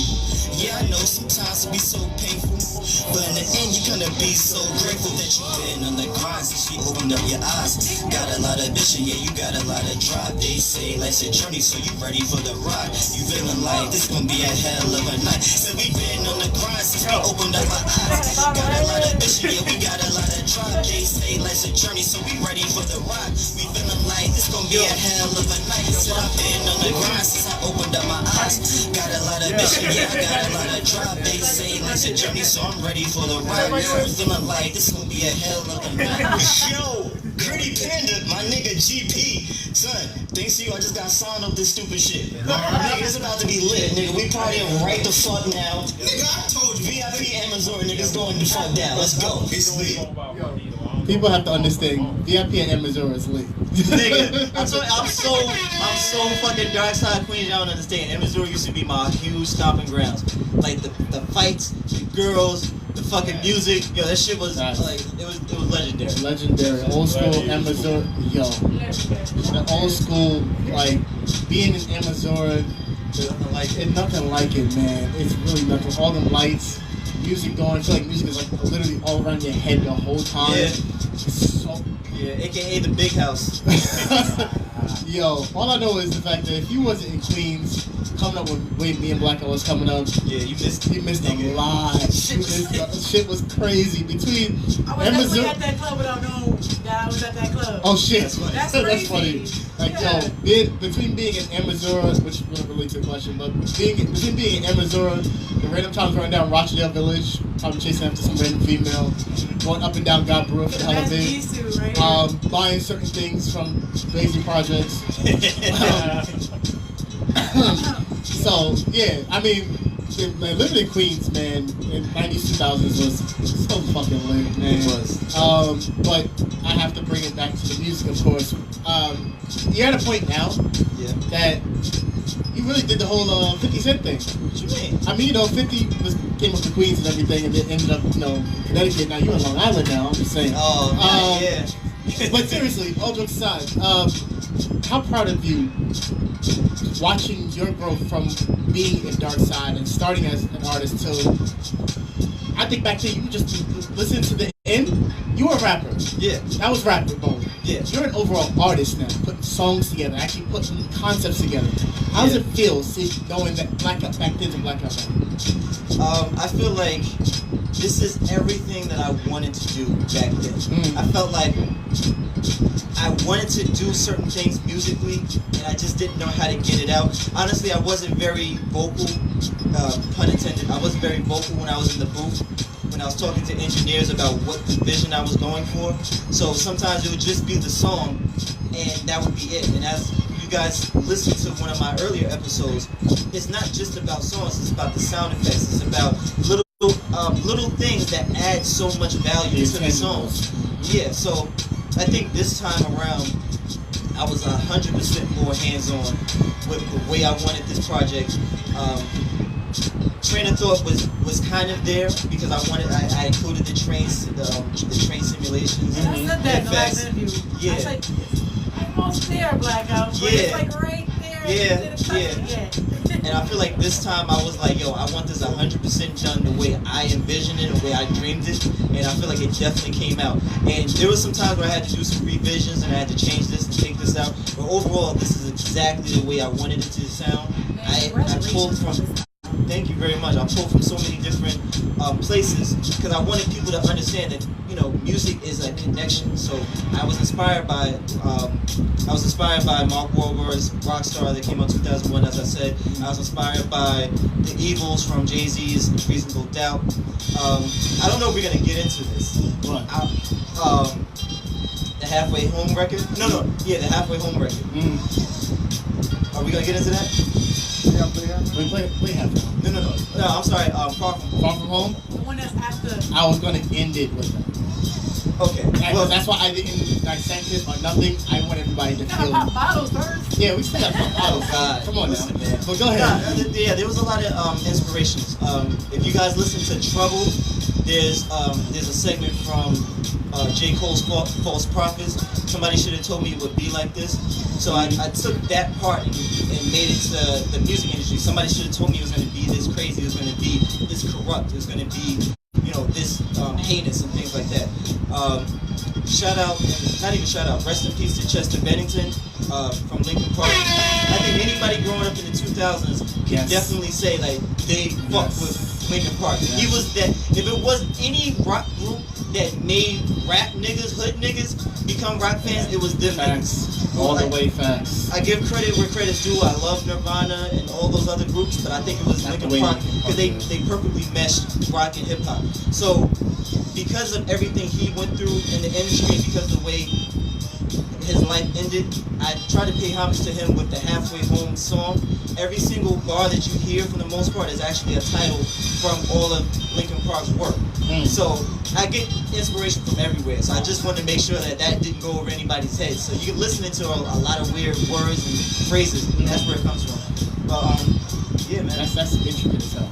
I tried. I definitely tried with it. Yeah. You know what? There's a lot of artists that, and we've actually, we both interviewed them, that will sit there and, you know, nah, just whatever came to my head, man. Yeah. Nah, niggas listen to the beat, niggas be in the studio. Or they'll sit and tell you, I listened to the beat and it just came to me. So just like that, just came to me. But from like, that's me on the radio. It's like pulling strings to a lot of artists, and, which is funny because I sit here and again, there's not many people who focus on doing a concept album the way you put this together. And again, I'm not saying it's because he's here, but outside of concept, some just want to put music out and it still makes sense. Lob's last project, same thing. I can say the same thing for Nico's project. Definitely. Black Hill Ave. Black Hill, same way. It wasn't fully a concept album, but it's a rap album. Rap. So when thinking now from your perspective, I'm listening to what you sent me, what I have. It's like, okay, there's a full concept to this. Yes. Which leads to me a very weird question. I don't think you probably ever got asked this. Sure, let's go. Now, I understand you have a regular 9 to 5. We're not going to talk about it. I mean, I don't give a fuck, nigga. I'm out here. I do cable installation. It's a cable installation. Yeah. Y'all call up Optimum, nigga. I might show up to your door like, what's happening? Yo, I can't. But outside of that, and unfortunately for us, that you're temporarily putting our radio personality on hold, I have to ask, why never go for a position in the industry on this side of the table? As much as you're a great artist and everything, you've probably one of the most very intricate radio personalities that I've seen in a long fucking time come across the desk. I said the same thing. I gotta second that because I've been around for a very long time. And Blackout, thank you. The way you interview, you know how many times he said the way you and Blackout interview? I'm like, Blackout. Because I interview my own style. You know what I'm saying? But I haven't seen one in a long time either. I've been doing this since I was 17 years old. I'm now 31. That means a lot. So, yeah, I was like, why not go for this? Because this, honestly, as I will always love your music. Thank you. Deep down, I will always love your music. I'll always enjoy you as an artist. But the mind that you have to put into not only doing your concept albums, the music you put out, but the way you also put yourself into like you literally put yourself in the seat of the artist. How do they want to be interviewed? And you do it that way. Yeah. That's the only reason why, perfect example, and I'm going to bring this is my own version of Hip Hop Protocols based on your former guest. Anonymous himself said last week, I want to be on your show because you actually want to interview me, not just ask me a whole bunch of questions. Yeah. People get that confused because there's two different things. Yeah. You get interviewed by anybody in the world, but they're going to give you the standard, where you from, where you came from, what's the thought process behind this song, yo, you smoke a drink, things like that, who inspired you. Yeah. But when you're going down to the point where you find out someone's favorite song that got them to rap, or let's take it even further back, when I will never forget this. This is what it really is like, yo, Blackout's the truth. You're interviewing all people. Now, if anybody knows for this industry circuit, Zeke J is not the easiest person to interview. This guy, he's very eccentric. He's the one that he's a very difficult person to interview, but not because it's who he is. He just has a lot of energy. He has a lot of energy. He has a lot to say. But I sat here and I'll never forget you interviewed him, and I think he's the most quietest and calm I've ever seen him. And that was only based off 2 questions. I remember the first question was, Zeke, you're fucking crazy, but how do you put that craziness into your work? I was like, oh shit, that's a dope way to put it. Because you know why? Sorry, I keep cutting you out. But you know why? Because Blackout lets people be themselves. Yes. Yeah. And that is a big part of being a radio personality. Don't try too hard to be yourself. Right. Then why not do this full time? I mean, honestly, I would like to. I'm still gonna do Darkside Radio. If anybody knows, my services, you go to the website. I come to you. Like if you're in the studio, I'll do the interview there. I'm on the road. I'm mobile. So Darkside Radio is always gonna be alive. But being here at WVMR, that's gonna come to a halt due to certain situations I won't speak on. there's a lot of loyalty that I have for this man next to me and WBMR and Voices Music. So if I ever go anywhere, out of respect for my brother, out of respect for the person who gave me an opportunity when I had no experience, when I had no affiliations, when I had really nothing to offer but just my fucking self, I would have to check with him to make sure it's okay, honestly, because I have that much respect and love for this man, and yeah, that's pretty much where that goes. If I end up doing it, I will always make sure that I try to support WBMR and Voices in any way possible. Like if I become, the next personality on Hot 97 or 105 or I'm getting some type of money. I'm getting some type of chicken. So I would definitely use that to bring this radio station up on the low, so that way it can rival it on a real playing field on some shit where it's just like, oh, yeah, I got Summer Jam, we got some shit right across the street that's even better. So that's pretty much why I haven't thought about doing it on a full-time basis.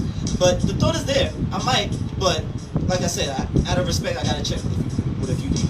I know what the funny part is, and not to draw it to me because I gotta get to this song Papa Box. This is what I'm doing this song. It's funny because this going to take it back 2 weeks ago, and the man is sitting here, and Michael Boston quoted and said, "If it wasn't for mainstream, y'all wouldn't even know I had music coming out."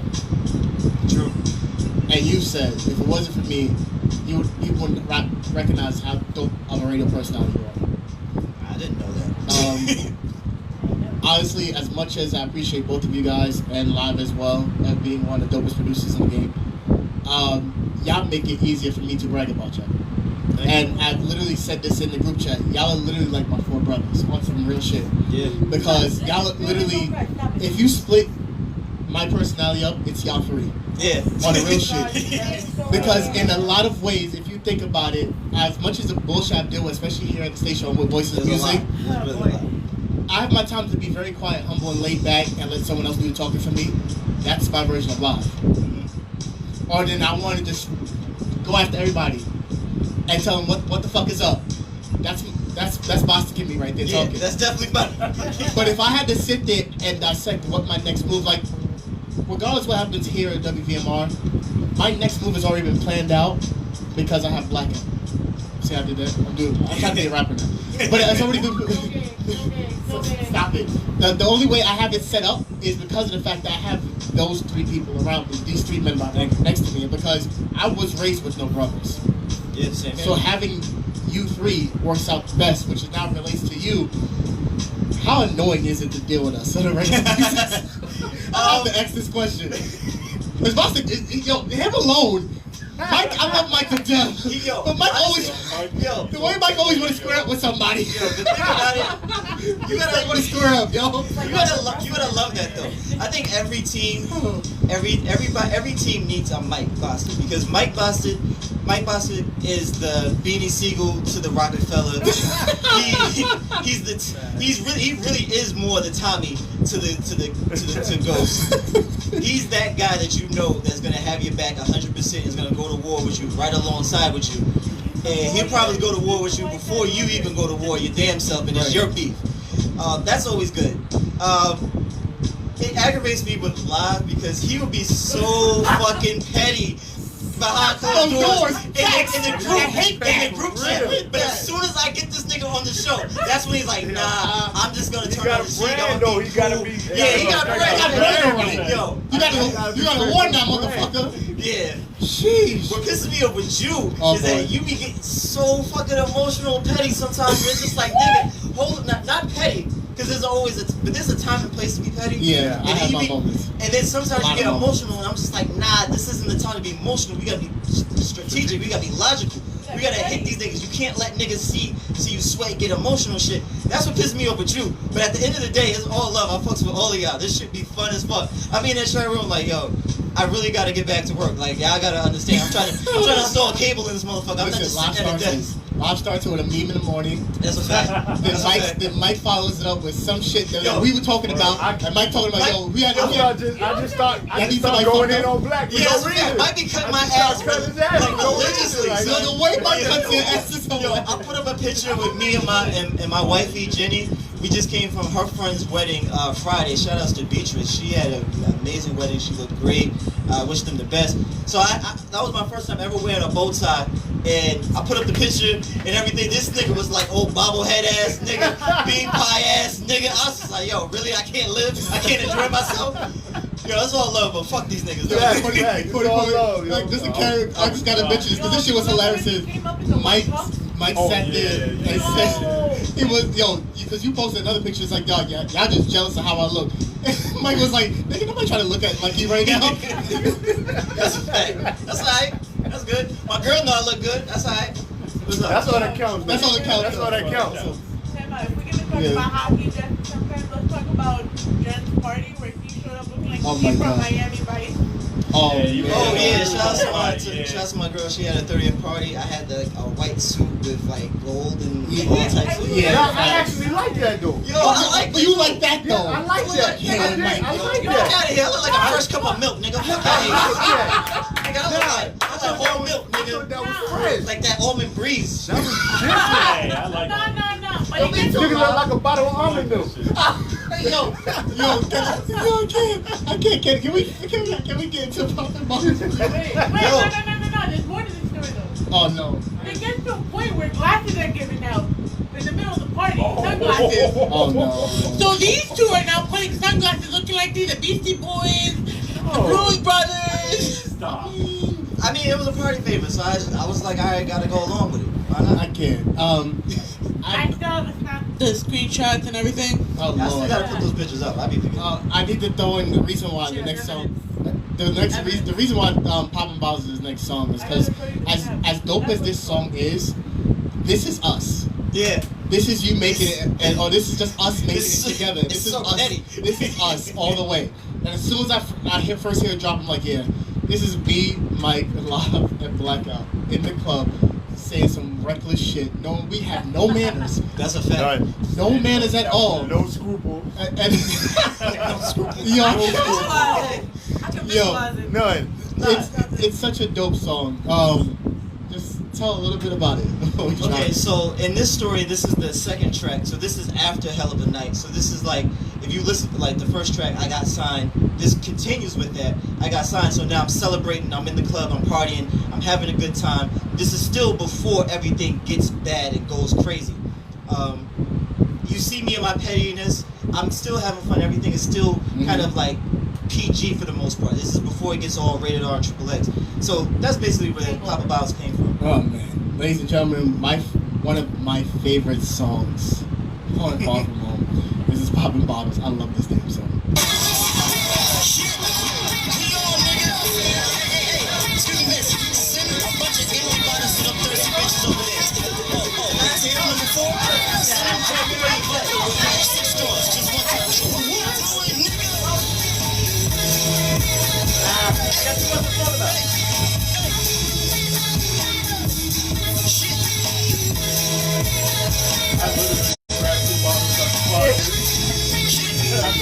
From racks and riches, so tag a witness. I'm about to start glad rap bagging bitches. To anybody think I was back and quit? Who laughed been last in the Aston bitches? Ain't like it is, cause my raps is vicious. Believe me, y'all know what's scraps to finish. I don't wanna hear blacks acting different. Cause the Darkside nigga that packs to finish. I'm from the city where niggas survive from all them things they got in the trunk. Got my foot in the door, it's about to be on. I can buy them anything they want. Shit ain't cool, you know much packs niggas had to move just so they can front. Arguing bouncers trying to get into being VIP, nigga, we gon' stunt. We used to handing out for a bottle. Now anything we want, nigga, it's so cop. We walk, ain't nobody know our name.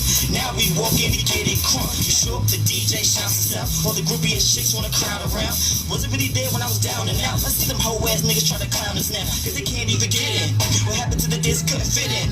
I guess everything's forgiven. Popeyes, I'm only worried about my chicken. So you can hate if you want to, but that ain't gonna stop what we gon' do. Turn down to something we don't do. You'll taste this liquor when we spill it on you, cause we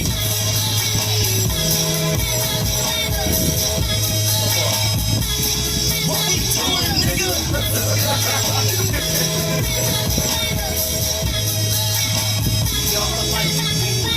We poppin' bottles, but back in the day, you know we was twisted. this. I definitely need to get on this. By the club, nigga, this is facts. We make it rain, they make it clap. Whatever we spend, we can make it back. All we wanna do is get lit and smack. I'm chilling in the forest, sitting back. All this cause I be spitting raps. I can breathe in the club and get stacked. You forgetting that, you gon' remember that. Every time you check your IG and snap that I was made for this. So it's only right that I start getting paid for this. If I don't like the weather, I be taking trips. And if it don't make money, it ain't making sense. My money is pouring. If you ain't getting some better, then you can't afford it. Overseas and foreign. Across the world and back, and it's cause of torn. I'm petty, I never let shit slide cuz I remember everything I was deprived of. Rest of y'all niggas, y'all time's up. Escalated to steps, now we ride up. And we want the bag, and everything that you owe us. I'ma be a billionaire. You ain't gonna stop my quota. I'ma be a superstar, no supernova. And we poppin' bottles till our cup runneth over. Thought I told you we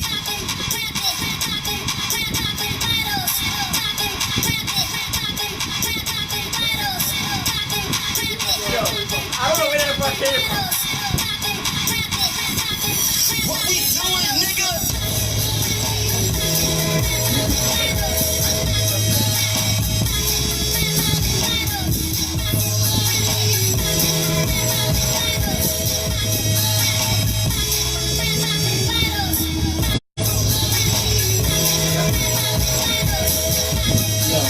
You good? Yo. Yeah, we back. Yo, listen.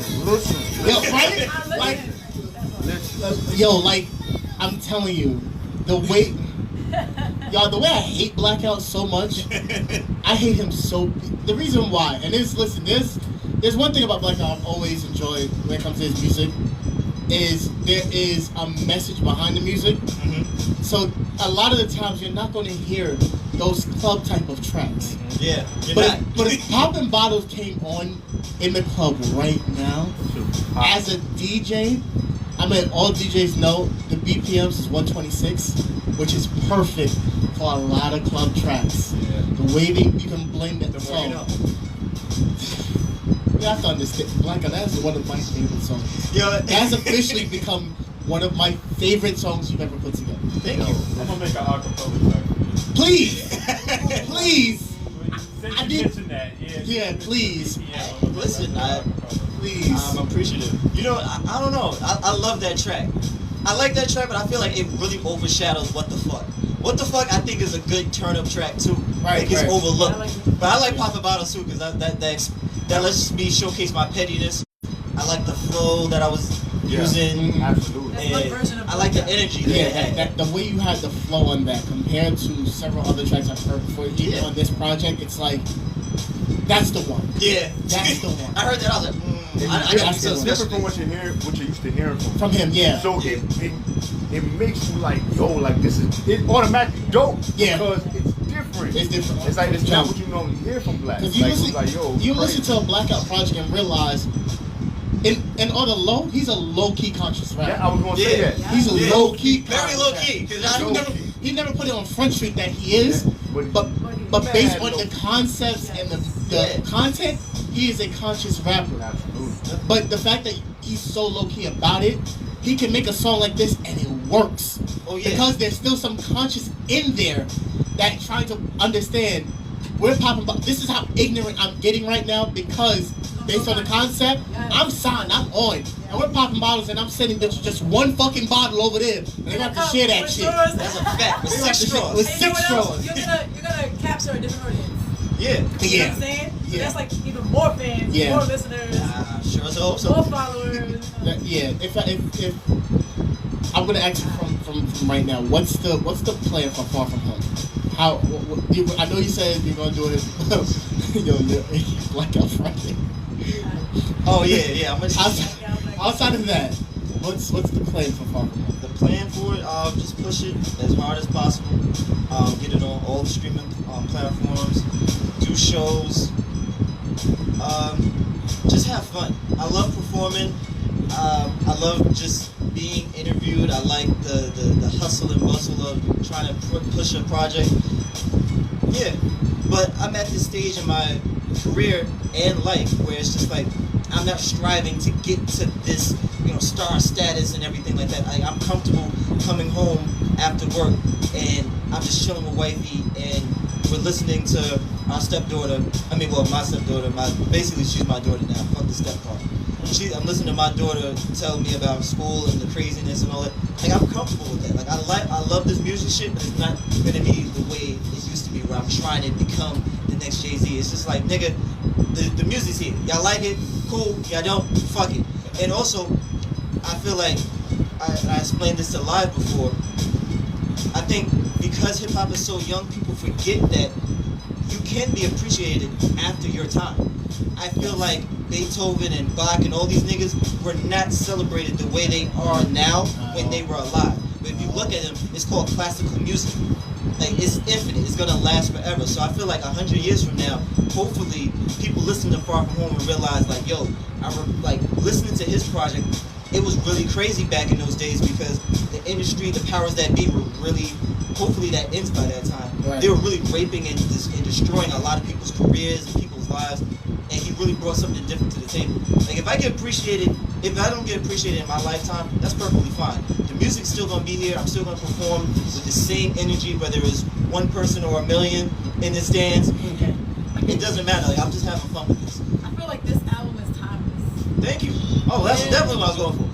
It's timeless, like you were saying. Yeah, if you appreciate it. Anyone who doesn't appreciate you right now at this moment will appreciate you later. Yeah. Honestly, I was having a conversation with you, mainstream, privately, that the version that you're hearing, the version that he heard is not entirely what you're gonna hear when it's actually released. The last track, basically, where it's called Back Home, where I actually reclaimed who I was, tried to rekindle relationships with people who I started with. I actually did something a little different as opposed to just giving you bars. I gave you guys something a little bit differently, and that is kind of like where I'm at with everything kind of now. Okay. Yeah. Yeah, because the way I see it, not many artists can transition the way you've done from back then to now. Because honestly, even from all that we played tonight, there's something poetic the way you presented this album. Oh yeah. And I don't mean that in just as a form of full circle. I mean as in there's a lot of poetry in what you're saying. Because I had to sit down and listen to Halfway Home, and I'm like, this sounds like it's breaking down the stanzas, not as in just verses. Yeah. Like you're telling a story, like stanza by stanza on what's going on in every verse you're dropping. Because I think that's the only one I received that actually has 3 verses, even though the last one that was only 16, while everything else was 32.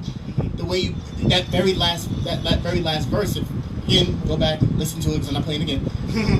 It's like I have to say something. This is what I'm saying. Take it or leave it. I'm halfway home. Yeah. Yeah. And that was like that's Far From Home overall. And that's what I'm assuming from all the rest of the tracks. Yeah, definitely. So you know I'm gonna ask you this question. What's up? Are you at home? Blackout, is this the end? Are you done after this? Are you hanging it up? See, that's where the version for the last track, that's where it was going. I'm not going to give too much away at all, but that's definitely where the new track that Live mixed, last week? Recorded it last week. That's where it was going.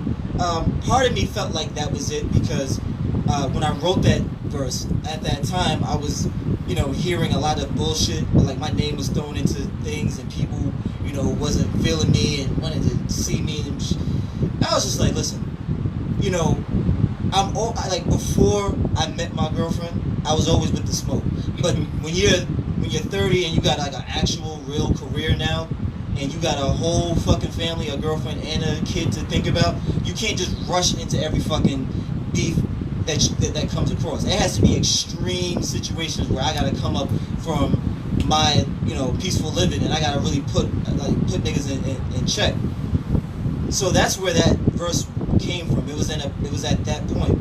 But as I just said, I love this shit, and I'll do this shit until I can't do it anymore. Until I have like a crushed larynx, or until I die. I think I'm still gonna always pursue. I'm always gonna do music, but not pursue music. I think there's a huge difference. Like I'm always gonna do. Like I think like I wanted to make a song called Santos Party House. Rest in peace to that venue because that venue's no longer here anymore. And I seen a lot of great talent there. I saw Mickey Fax, I saw Jaron Benson, I saw Chris Rivers, I saw Alfred Banks.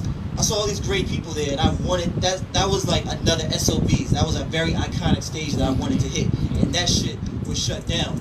And the reason why I wanted to use, I say Santos Party House is because the intimacy of that venue is it's kind of small, so it's like you can really interact with your fans, and that kind of correlates and relates to me because it's like I'm no longer trying to be that, I sold out the garden type of artist. I want to be able to be in that position where I can just talk to my fans and I can converse with them, I can chill with them, and it's perfectly fine. Like, I'm down to earth. Like, you know how difficult it is to get a one-on-one with Jay-Z? Fucking impossible. I don't want to get that far anymore. That's not where my mindset is anymore. So yeah, I don't think this is the end.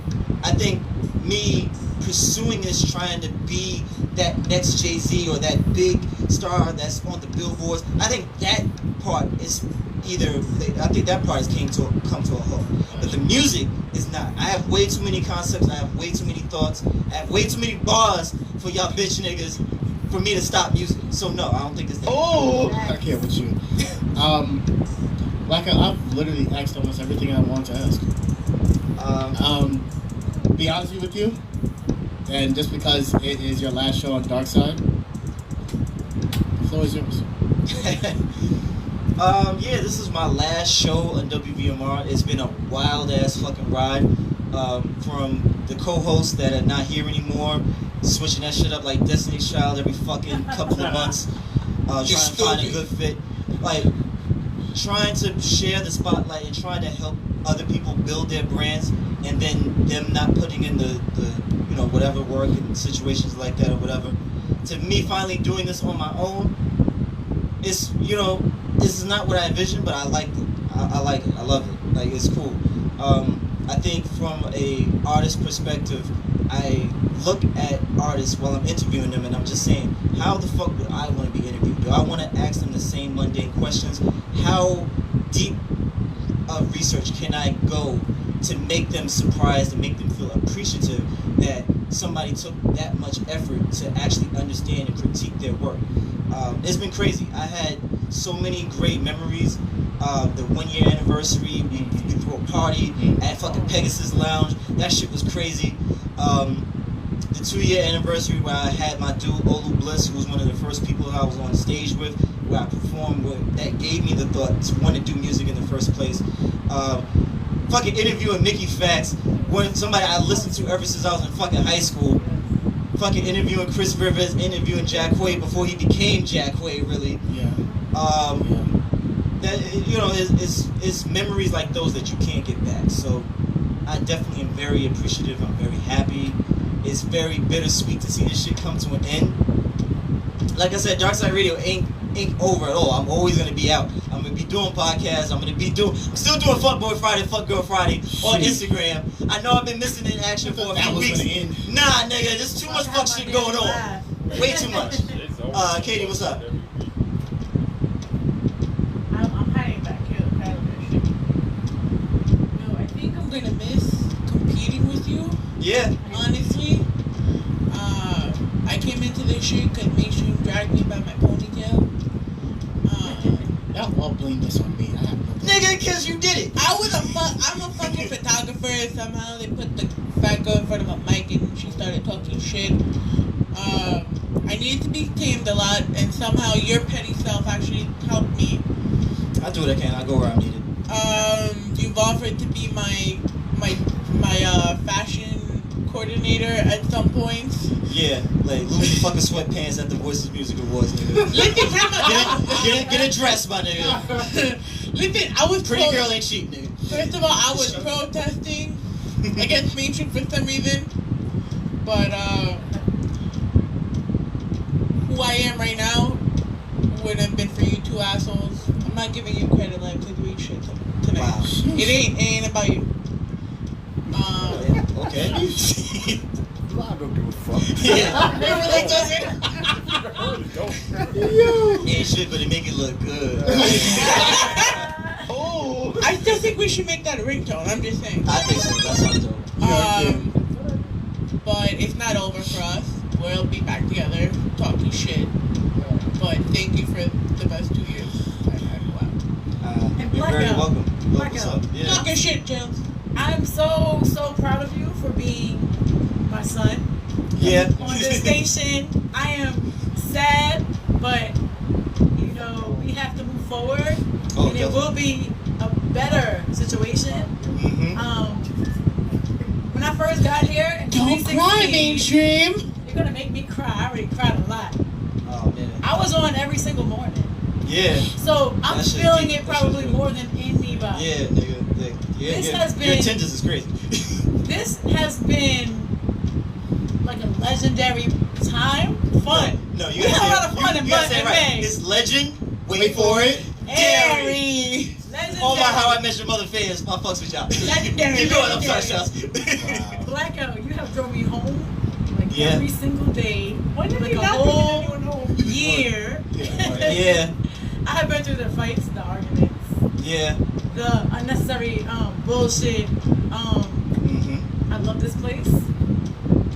I've created other personalities who came behind me, and I created some segments that I'm still gonna drag to YouTube, you guys. Oh, that's a fact. You have some dope ass segments. And my last show is Thursday or Friday, one of those days. I gotta choose, but it should be Thursday, because that way I can text you like, it's Friday.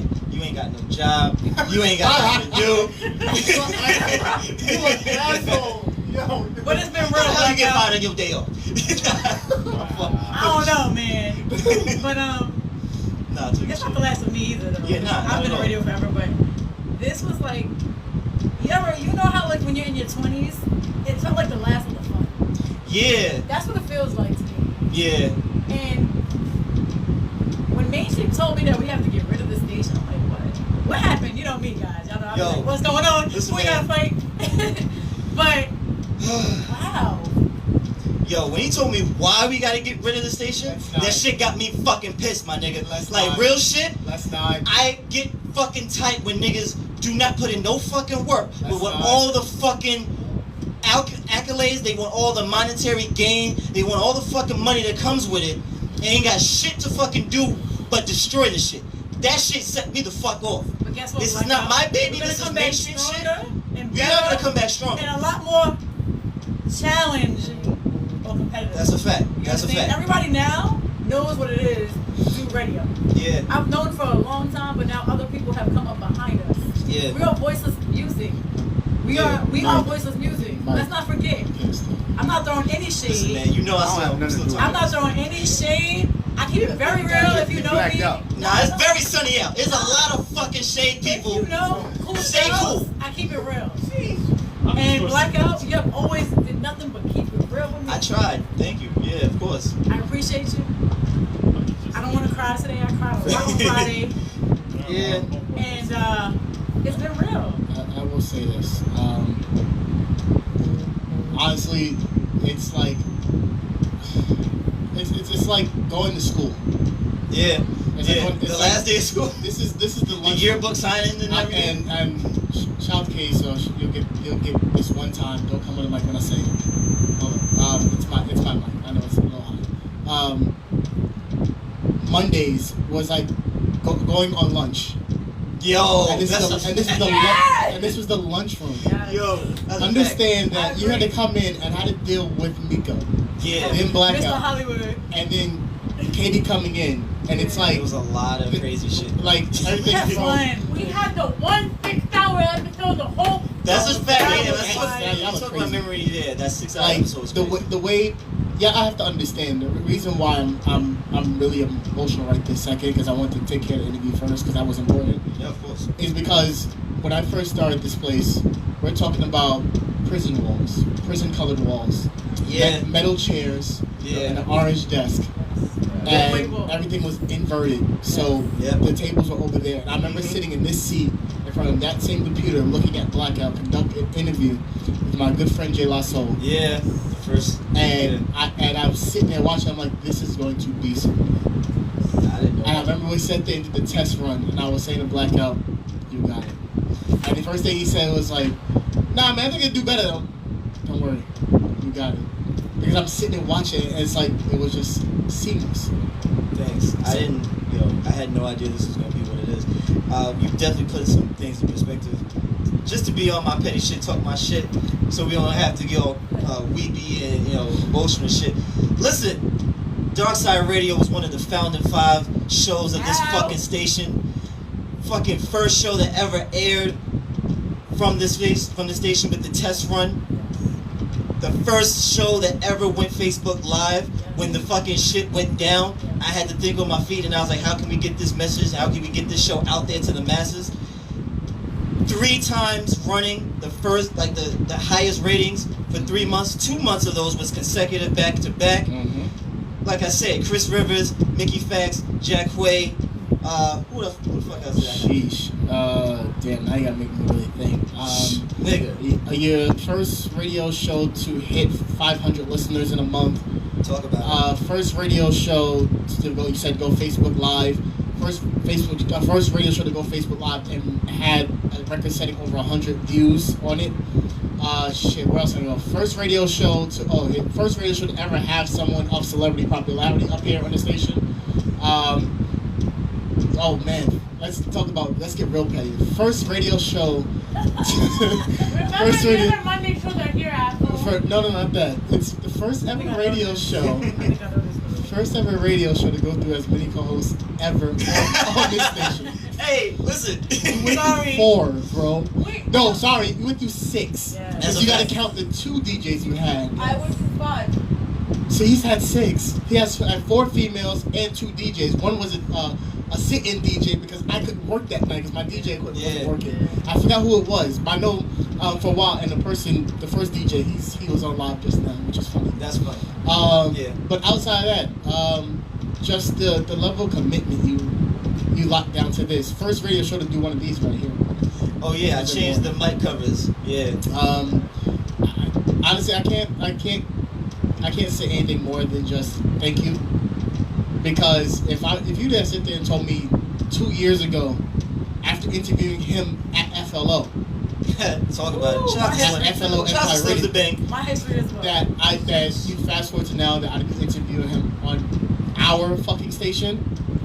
Our effing station. I wish I had the shirt. Do you love my headline? WVMR, we violate mainstream radio. Tell them niggas I said Our effing station came from a drug lane. So that's a fact. That was my real line.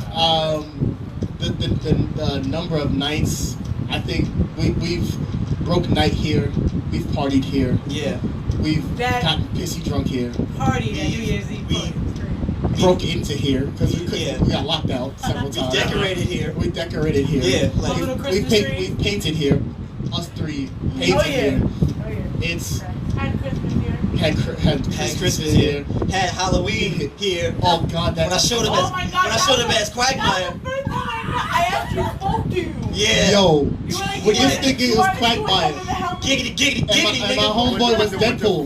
Yeah, man. Deadpool. Shit. Yeah, I remember. Yo, I fucking can't stand yo. Yeah, that was a good episode. And then all I know is the fact that if you would have told me 2 years ago we are going to be what we are now, I wouldn't believe it. So thank you.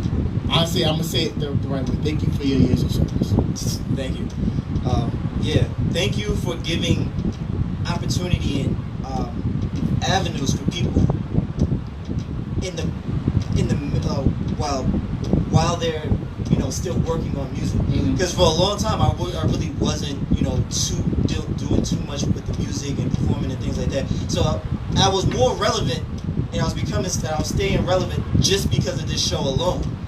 So that is that's something that I can't explain how thankful I am for that. I'll be petty for one moment. Oh, come on now. Moment. I'm still Tommy at the end of the day. This is shout out to all those who are in this indie circle that criticize artists who can't be radio personalities. Oh, fuck y'all niggas! I am the first radio station. I had 6 artists, 6 that became successful radio personalities, and the same motherfuckers who said that they shouldn't do it have them on their station, either be FLO or DTF or DSN in the Bronx. I started that trend because a good 6 of them came through this station. 3 of them are still radio personalities today, and 2 of them are on this station. The other one is a female, and she's on another station now. Don't ever say they can't do it, because in the day, they're not just rappers, singers, whatever, they're personalities. And personalities can include being an artist too. So fuck you for that. Go ahead. Nigga, listen, let's talk about it. Yo, honestly, it's so weird. When people ask me my inspirations, I do include Joe Budden as one of them.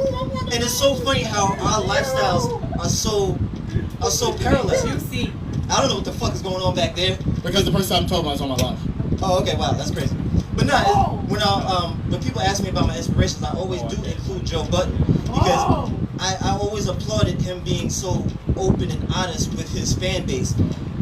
Like I think All of Me was probably like one of the greatest songs I've ever heard. I think Mood Music 3 was one of the greatest mixtapes I've ever fucking heard. Yes. And it's like looking at him, you see a lot of that. Like I definitely did take from that. Like I try to be as emotional as possible and vulnerable and open. So I want to make sure that I have a good relationship with my fan base. But if you look at him, he did the same. He's doing the same fucking thing that I'm doing, or I'm doing the same thing that he's doing. Whichever way you look at it, he has this podcast that's going on that's getting crazy views. He has State of the Culture now. You can't tell me that artists can't transcend into other things. Let's take it back further. When Angie Martinez did Animal House, the album, which was dope as shit. Let's talk about Big Tigger when he was freestyling on BET The Basement. Everybody and their mother wanted to go to Big Tigger's house and get some of Mom's cooking and freestyle and play pool with this nigga. So you can't tell me shit like that. So I don't look at that. I take that as one of those like, all right, bet, watch me type of situations. Gotta let your work speak for itself. That's a fact. I guess going back to this album just to make sure you guys get the full gamut of everything. We talked about Hell of a Night, we talked about Popping Bottles. The next track was Trouble. It's called Trouble. And as I said, it has the reference of J. Cole, False Prophets in there. Trouble is where everything starts to get fucked up. That's when you start to see a bunch of girls around this nigga. There's bottles, there's lean, there's weed, there's all kind of craziness. There's money going around. I'm getting money now, so that more money, more problems. Concept like that. The next track, immediately after that, is called Switching. And that's when you hear my nigga Gritty Panda live talking shit about me, like I'm not the same nigga I used to be, and I'm turning it back on them. So it's a conversational piece of their perspective of how I've changed, and then my perspective of who I am at that point. Like, there's a part where I'm like, just because I'm like, I know there's people homeless, I know there's people starving, but just because I'm rich, that's automatically my problem. Like, just because I got money now, who the fuck said I gotta give it back to niggas? Like, it's me, it's mine now, it's all mine. Like, fuck y'all niggas. So that's where that track came from. The next track is do you have it up there? Yes, I do. What's the next track? It's what's the name of it? It's I have Popping Bottles, Mind, Body, and Soul, Hell of a Night, Halfway Home, Far From Home. It's what? Far From Home. Nah, that shouldn't be it. It should be Eyes Wide Shut? Eyes Wide Shut, yeah, there you go. So yeah, if anybody doesn't remember the movie, Tom Cruise, yes, Nicole Kidman. I heard it when I heard it. When that piano that you hear is the iconic piano that you hear from that movie, Eyes Wide Shut. And it was that scene where everything gets fucking crazy. Like, if you watch the movie, you guys definitely know what I'm talking about. For those of you who don't, he snuck into this weird ass fucking club where everybody's wearing masks, and every room is some different crazy wild shit going on. And they figured out who the fuck he was because everybody was pulling up in exotic whips and fancy cars. This nigga pulled up in a fucking cab. Nigga, we know you can't sit with us, in the words of Lindsay Lohan and Mean Girls. So it was at that point where everything gets crazy. So that inspired that track. And I had a lot of fun with that record because that's the record where I'm beginning to, like, everything is starting to take a toll on me. I gotta get the fuck out. Something's terribly wrong. I don't recognize who I am in the mirror. I'm having a conversation with myself, and that nigga's trying to put me on. And that's where that came from. The next track is what? Far From Home, right? Home. So that is, that's derived from, I actually took the Rick and Morty Evil Morty theme from the TV show. If you don't watch that show and try to check out that episode. That whole beat is from that show, and like I said, it gives homage to Chester Bennington from Linkin Park. Wow, I'm gonna hear that over. Yeah. I know that. Yeah, I told you there's a lot of shit that make over people's heads. So, rest in peace to Chester Bennington. That's the track that I dedicated to him. I definitely thank him for everything that he did musically. I think he opened up the door for a lot of people in hip hop to be a little bit more conscious and emotional and you know, it was just a great time to be alive and appreciate music. The next track was what the fuck, right? Yeah. I had a lot of fun with that. That was like basically me in like a drunken stupor. That's like me having my, that's like me being drunk under the influence, my mind just racing and going crazy, and I just had fun with it. The next track is Halfway Home, right? Yes. Halfway Home, we just went over it. The last track is Far From Home, and then Back Home. Yeah. So yeah, Back Home is basically I made it back to who I originally started out to be. Yeah. No, I'm sorry. Actually, what the fuck? Let me go back in more detail. What the fuck is in the last verse? I'm basically talking about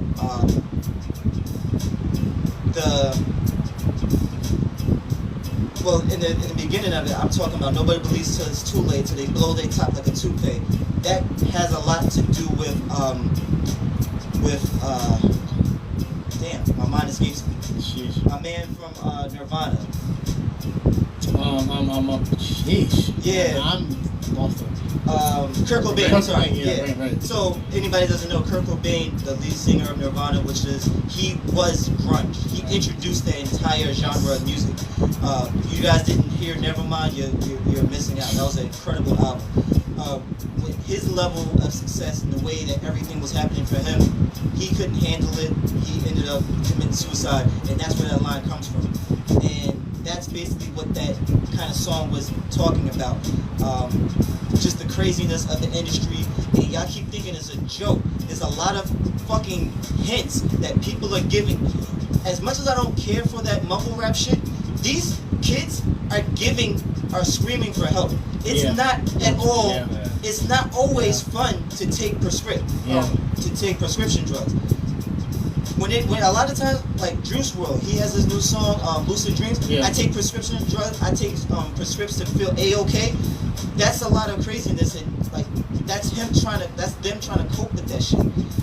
I feel like we need to try to do more to try to help them. Instead of just buying their fucking music and bopping to it in the club or in the car, we need to start paying more fucking attention, because niggas will bang this shit like I take prescription drugs to feel A-OK, and God forbid 6 months from now Juice WRLD fucking commits suicide due to an overdose. Facts. Niggas get all fucking sentimental like, oh, I love this nigga, wish you like rest in peace. Nah, you shouldn't have to rest this nigga, like you shouldn't have to say rest in peace. Help this nigga now. Try to send him as much love and as much positivity as possible now, so you don't have to fucking do that. And then y'all niggas will say that shit and then go and listen to another nigga say the same shit, or another chick say the same shit, and forget all about the first nigga that did. Like, how many times did that shit have to fucking happen before somebody, or we as a unit, or as a fan base, or consumers say like, yo, this shit is not okay? What is the catalyst to all of this shit that's going on? Is it the industry? Is it their own life choices and decisions? What the fuck is going on? How can we, because I feel like a lot of people were fans, myself included, of Mac Miller. Yes. I feel like, what could we have, I feel like maybe we could have said or done more to maybe, you know, prevent that from happening. Chester Bennington, Kurt Cobain, XXX whatever his name is. All these fucking people, I feel like maybe we could have did more. Maybe we could.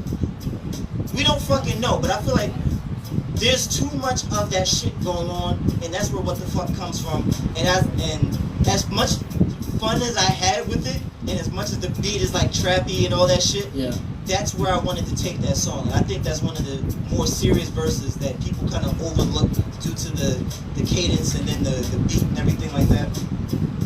So that's just how I feel on that. Is there anything else that y'all may have gone overlooked? I don't think so. Yeah, like that's like I said, I pulled from a lot of inspiration for this project. This project means a lot to me. I hope you guys really enjoy it. I hope you guys enjoyed the tracks that was played. Far From Home is coming out Blackout Friday. That is Black Friday, the day after Thanksgiving. I should have everything together by then. I gotta get this photo shoot with KDK of KDK Photography. I got time Live, now. still gotta mix all the fucking tracks. I got time now. Oh, you got, yeah, listen, man, we gonna get it popping. Back to just the Darkside Radio. like I said, I had incredible moments that are priceless, that I can never fucking get back. I had a great time. Like I said, WVMR is going to come back stronger than ever. I might be a part of it with Darkside Radio, but please believe I'm still voiceless music. And I'm so mad I couldn't get my patches done, because I was going to, as a surprise to you guys, I was going to get voiceless music as a patch up here, and I was going to get Darkside Radio up here. And that is to pay homage too to the bike club that I used to be a part of back in the days. Solo Pamahente, SPMG, Unknown Bike. Yo, deadass, we did meet that fucking night. I don't know, that shit was so fucking wild. We went to my fucking clubhouse. At an event. We went to, we was at Privilege Lounge. And then we had to go to my clubhouse. Yeah, I was just trying to get to know the family, you know. That shit was so fucking different. It was such a nice place, but it was so different. And yo, once again, just like you, like, thank you for putting so much trust in me, because we literally just met that fucking day, and I'm just riding around throughout the whole fucking Brooklyn and everything. I'm fearless. I don't know what I was thinking. Yeah, but I think I was trying to get to know everybody. Like, that's that Wu-Tang Staten Island water right there. Yeah, I ain't scared of nobody. I guess. Or nothing. I just live. I live my life. You know what I mean? Like, that's what's up. But yeah, that was a funny night. That definitely was. Mm-hmm. Yeah, like that was gonna be to pay homage to, of course, Voices Music, WBMR, and the bike life that I came from.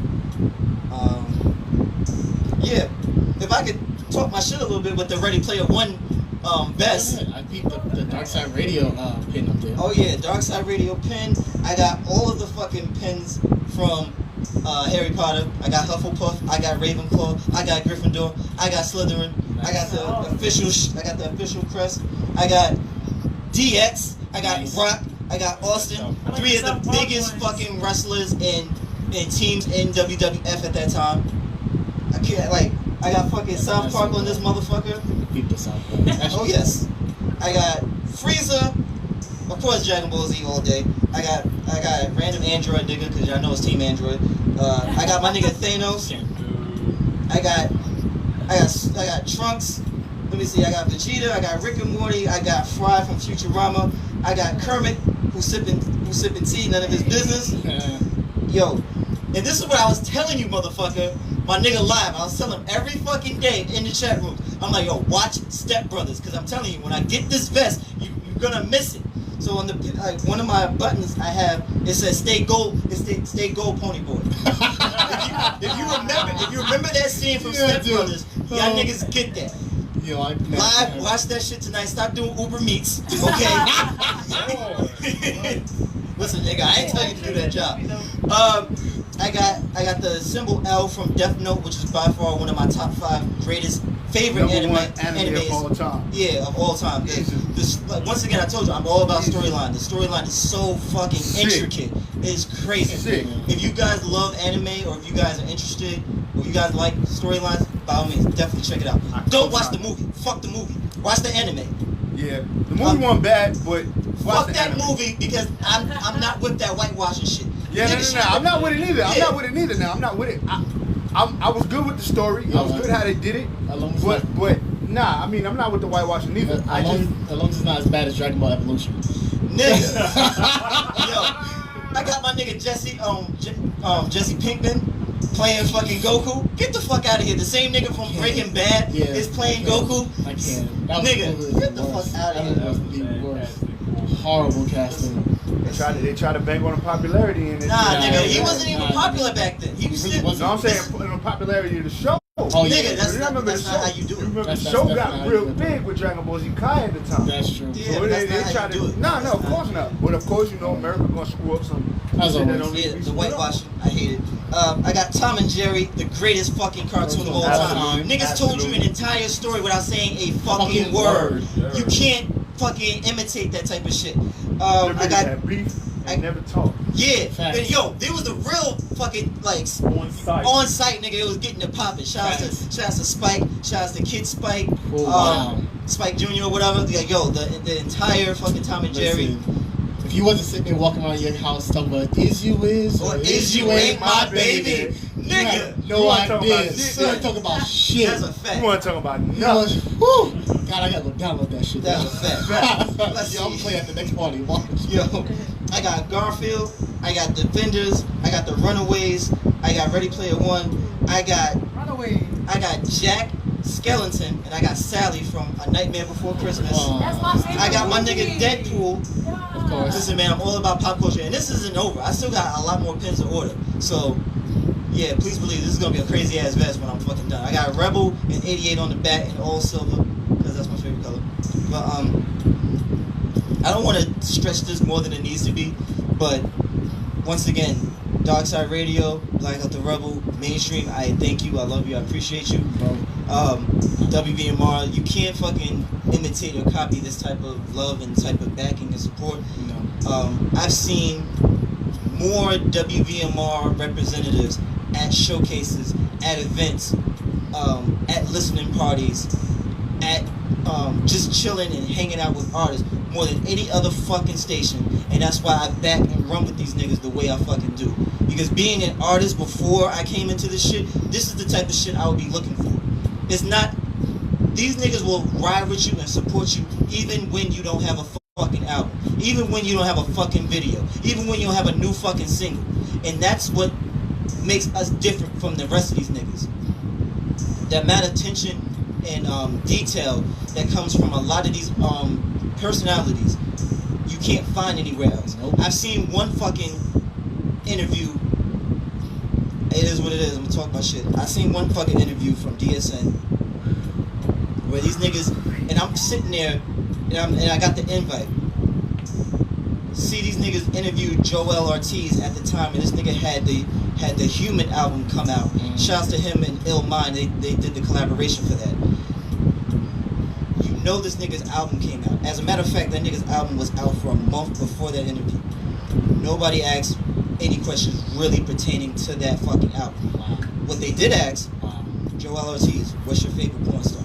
It's shit like that that irritates me, because this nigga had a whole fucking project. And if you know Joel Ortiz, this nigga has concept, this nigga has delivery, and above all, this nigga has fucking bars. You mean to tell me the whole fucking time we're not gonna ask one question about any of that project? The fucking song, I forgot what it's called. It's called, I think it's like Christmas Gift or something, where he's talking about being away from his son and dealing with that because of stardom. Shit like that. You mean to tell me we're gonna talk about porn stars? Ill Mind, which is one of the illest producers who goes overlooked. We're not gonna talk about his production, his inception to the ideas and concepts for these beats. It's shit like that that irritates me. So when I come here to WVMR, and you wonder why I only have gotten interviews by Mainstream or WVMR. And I say Mainstream because he interviewed me when I was on FLO, but you know how he fucking interviews, so you know why I came to him and I didn't go to anybody else. When I see shit like that, y'all wonder why I don't fucking go to anybody else, and I blackball myself on purpose because I don't see the attention to detail and the research that it takes to actually give a good fucking interview. I don't want to hear where did I get started. Look at my previous interviews. You can find that fucking information out. Ask me something I've never been asked. Challenge me to actually dig deep and give you a thought or give you an emotion that you never fucking heard from me before. Nobody fucking does that but our station, and I put that on everything. Blackout did not know any of these questions I asked him tonight. Nah, not at all. Nah, I didn't. None of them. And I probably surprised him at least 3 times out of the questions I asked him. But you know what's funny? Not because I've known him a long time. I will say this on record. I did not research Blackout one single time. I didn't have to. Yeah. I didn't have to. Not because I know him, because what it takes to be a good interview is not just based off the previous word, it's what they say. All my questions I asked was based on what he said. He interviewed himself. I just asked questions that he probably thought, oh, he's probably going to ask this next. Nope, going to ask something different. Yeah. I did that on purpose because that is what WVMR was supposed to embody. We can get to the fun shit. We're going to ask you something like, yo, no one's ever asked me that before. I literally heard that at least once on every damn show on this station. At least once. Yeah. Multiple times on the shows on Monday. And that's Cool Shells included. Yeah. Multiple times I've heard that on this station on the Monday. Once again, attention to detail, man. Attention to detail. Really appreciating these artists. Not just appreciating them when they're on your fucking show. Appreciating the art. Appreciating the art. The art of hip-hop music, the art of R&B, just the art of the art of it all. Appreciating it, and not just at your convenience. I give the story about Fly Me Out whereas myself, Katie, and Live, we drove all the way from Live's house in Elmont to fucking see our niggas, to see people that we respect, and to give them support and love, not just from the comforts of our fucking home. Shout outs to Busy B, shout outs to Hooks Murdoch, shout outs to all these other artists I can't remember their names of right now. They all did their fucking thing. Another fucking time, me and my fucking girl, we drove to my house in Queens from LI just to take the fucking train, just to take a fucking cab, just so we could see this nigga live do his performance at, what was that spot? It was Taboo, Catcher, it was that spot it was that spot in Midtown. Taboo Lounge in Midtown Manhattan. It was you and Lucius that night. No, what is it? Yeah. Lucius back road. Like, it's going the extra mile. You know these niggas is doing songs. You know they're performing. You know they're out. They need fans. They need support. And sometimes it can be as simple as a like or share. But sometimes it really does mean a lot where somebody's out at these fucking shows. Somebody comes to their fucking listening party. Somebody is an extra in their fucking video. It says a lot. And when you represent a fucking radio station, that means a fucking lot. I don't see other fucking radio stations that do that shit. I've been in Juanito Jones' videos. I've been in Live Johnson's fucking videos. I've been in Zeke J's videos. So you're not gonna sit there and tell me I don't try to ride and support for not just people that I respect as brothers or cool friends, but they are artists fucking first. I'm a radio personality and an artist first. They see artists as dollar signs. That's all that is. Live said they see nothing but dollar signs. I agree. Well, I'll mention this real quick before you finish up, because you do know controversy does create cash, ladies and gentlemen. As they say, Eric Bischoff, that's the wrestling business for you. Yeah. I have a certain somebody on my live. They are also a radio personality. If I'm not mistaken, they're a former radio personality here. Okay. And I'm going to say exactly what the person said straight out. Okay. And it was in reference to what you were saying about the stations that you rock with, don't rock with. You mentioned the whole Joy RT situation. The person states, and I start, get the fuck out of here. If they don't know you, it's your fault. Press Kids, EPK. Fuck out of here. What about the artist appreciation of the platform? And yeah, that's pretty much it. You say, what about the artist appreciation of the platforms? For the platforms, yeah. What do you mean, like them supporting us and shit? Yeah. I mean, honestly, hey, listen, I'm not gonna. What the fuck they mean? Appreciating the platform. No. I got you right now. We gonna talk that right now. I like that was said.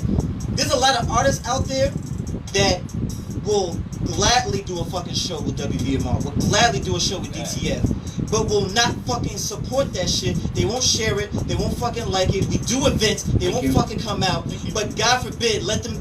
Not even God forbid, let fucking Hot 97 do some shit. They are all up in that fucking shit's ass like they actually give a fuck about you.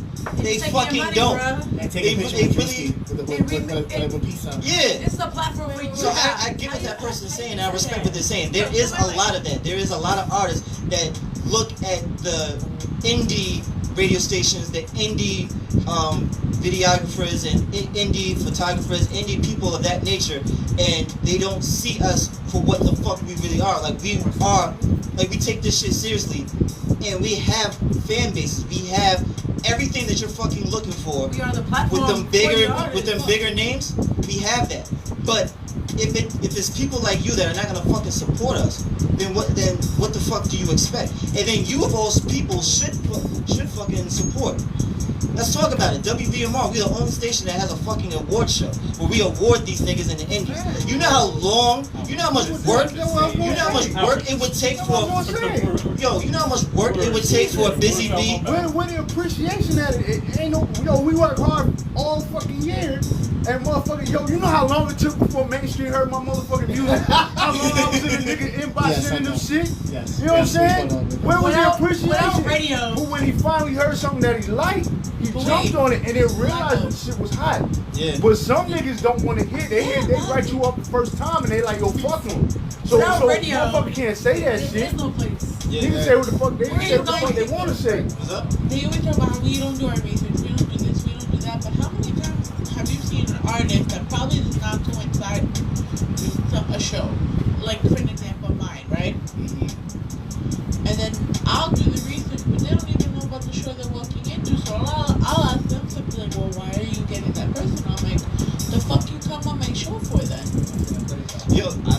That's a good point. This is the platform. This is radio, you guys. If you don't understand radio, let me explain this to you right quick.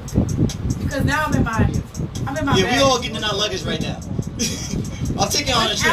Y'all gonna be far from home from that. Without radio, these artists, people will not know who you are. So why would that question even be brought up? If you really understand the radio, like if you take it back, like we're doing podcasts now, if you take it back, the radio made all the artists you look up to. So why would you look down on the radio or the radio shows? This is a platform. Yeah. This is the platform. I definitely agree with what you're saying, shows, and definitely what you said, Katie. They don't do the fucking research. You want us to do research? Do your research or not? I had an artist. And then talk shit and get mad when y'all niggas get scammed and y'all get y'all money fucking took because y'all went to a fucking showcase that y'all had no fucking business going to. Or you went to a fucking radio show and you paid to get a fucking interview. You paid basically for an hour and a half of niggas telling you, asking you, where did you get your rap name from? That's what you fucking paid for. Had you did your due diligence, you may have actually said, fuck those niggas because they don't do real interviews. Let me go on the WVMR where they violate mainstream radio. Honestly, when I had that interview for Voices Music off of FLO Empire, I had to do my research. I looked at how many fucking times you had Mickey Facts up there. I looked at the way you did interviews. I was like, oh shit, this nigga asked niggas to do freestyle. I was like, all right, let me work on my freestyle ability. Sure enough, I was actually doing fucking freestyle. Now, had I been some nigga who gets shy, who doesn't do freestyle, like a lot of you niggas out there, I would have been caught off guard, and I would have been like, oh shit. But because I stayed Batman with the prep time, Darkside when it's rep time, nigga, I was good. I put down a fucking Listen, man. Batman with the prep time, nigga. Yo, I'm putting down a fucking shirt. Go ahead, Katie. We gonna say it. Oh man. I had an interview last week, and I was interviewing them whenever we got into the whole thing about Hispanic culture and hip hop.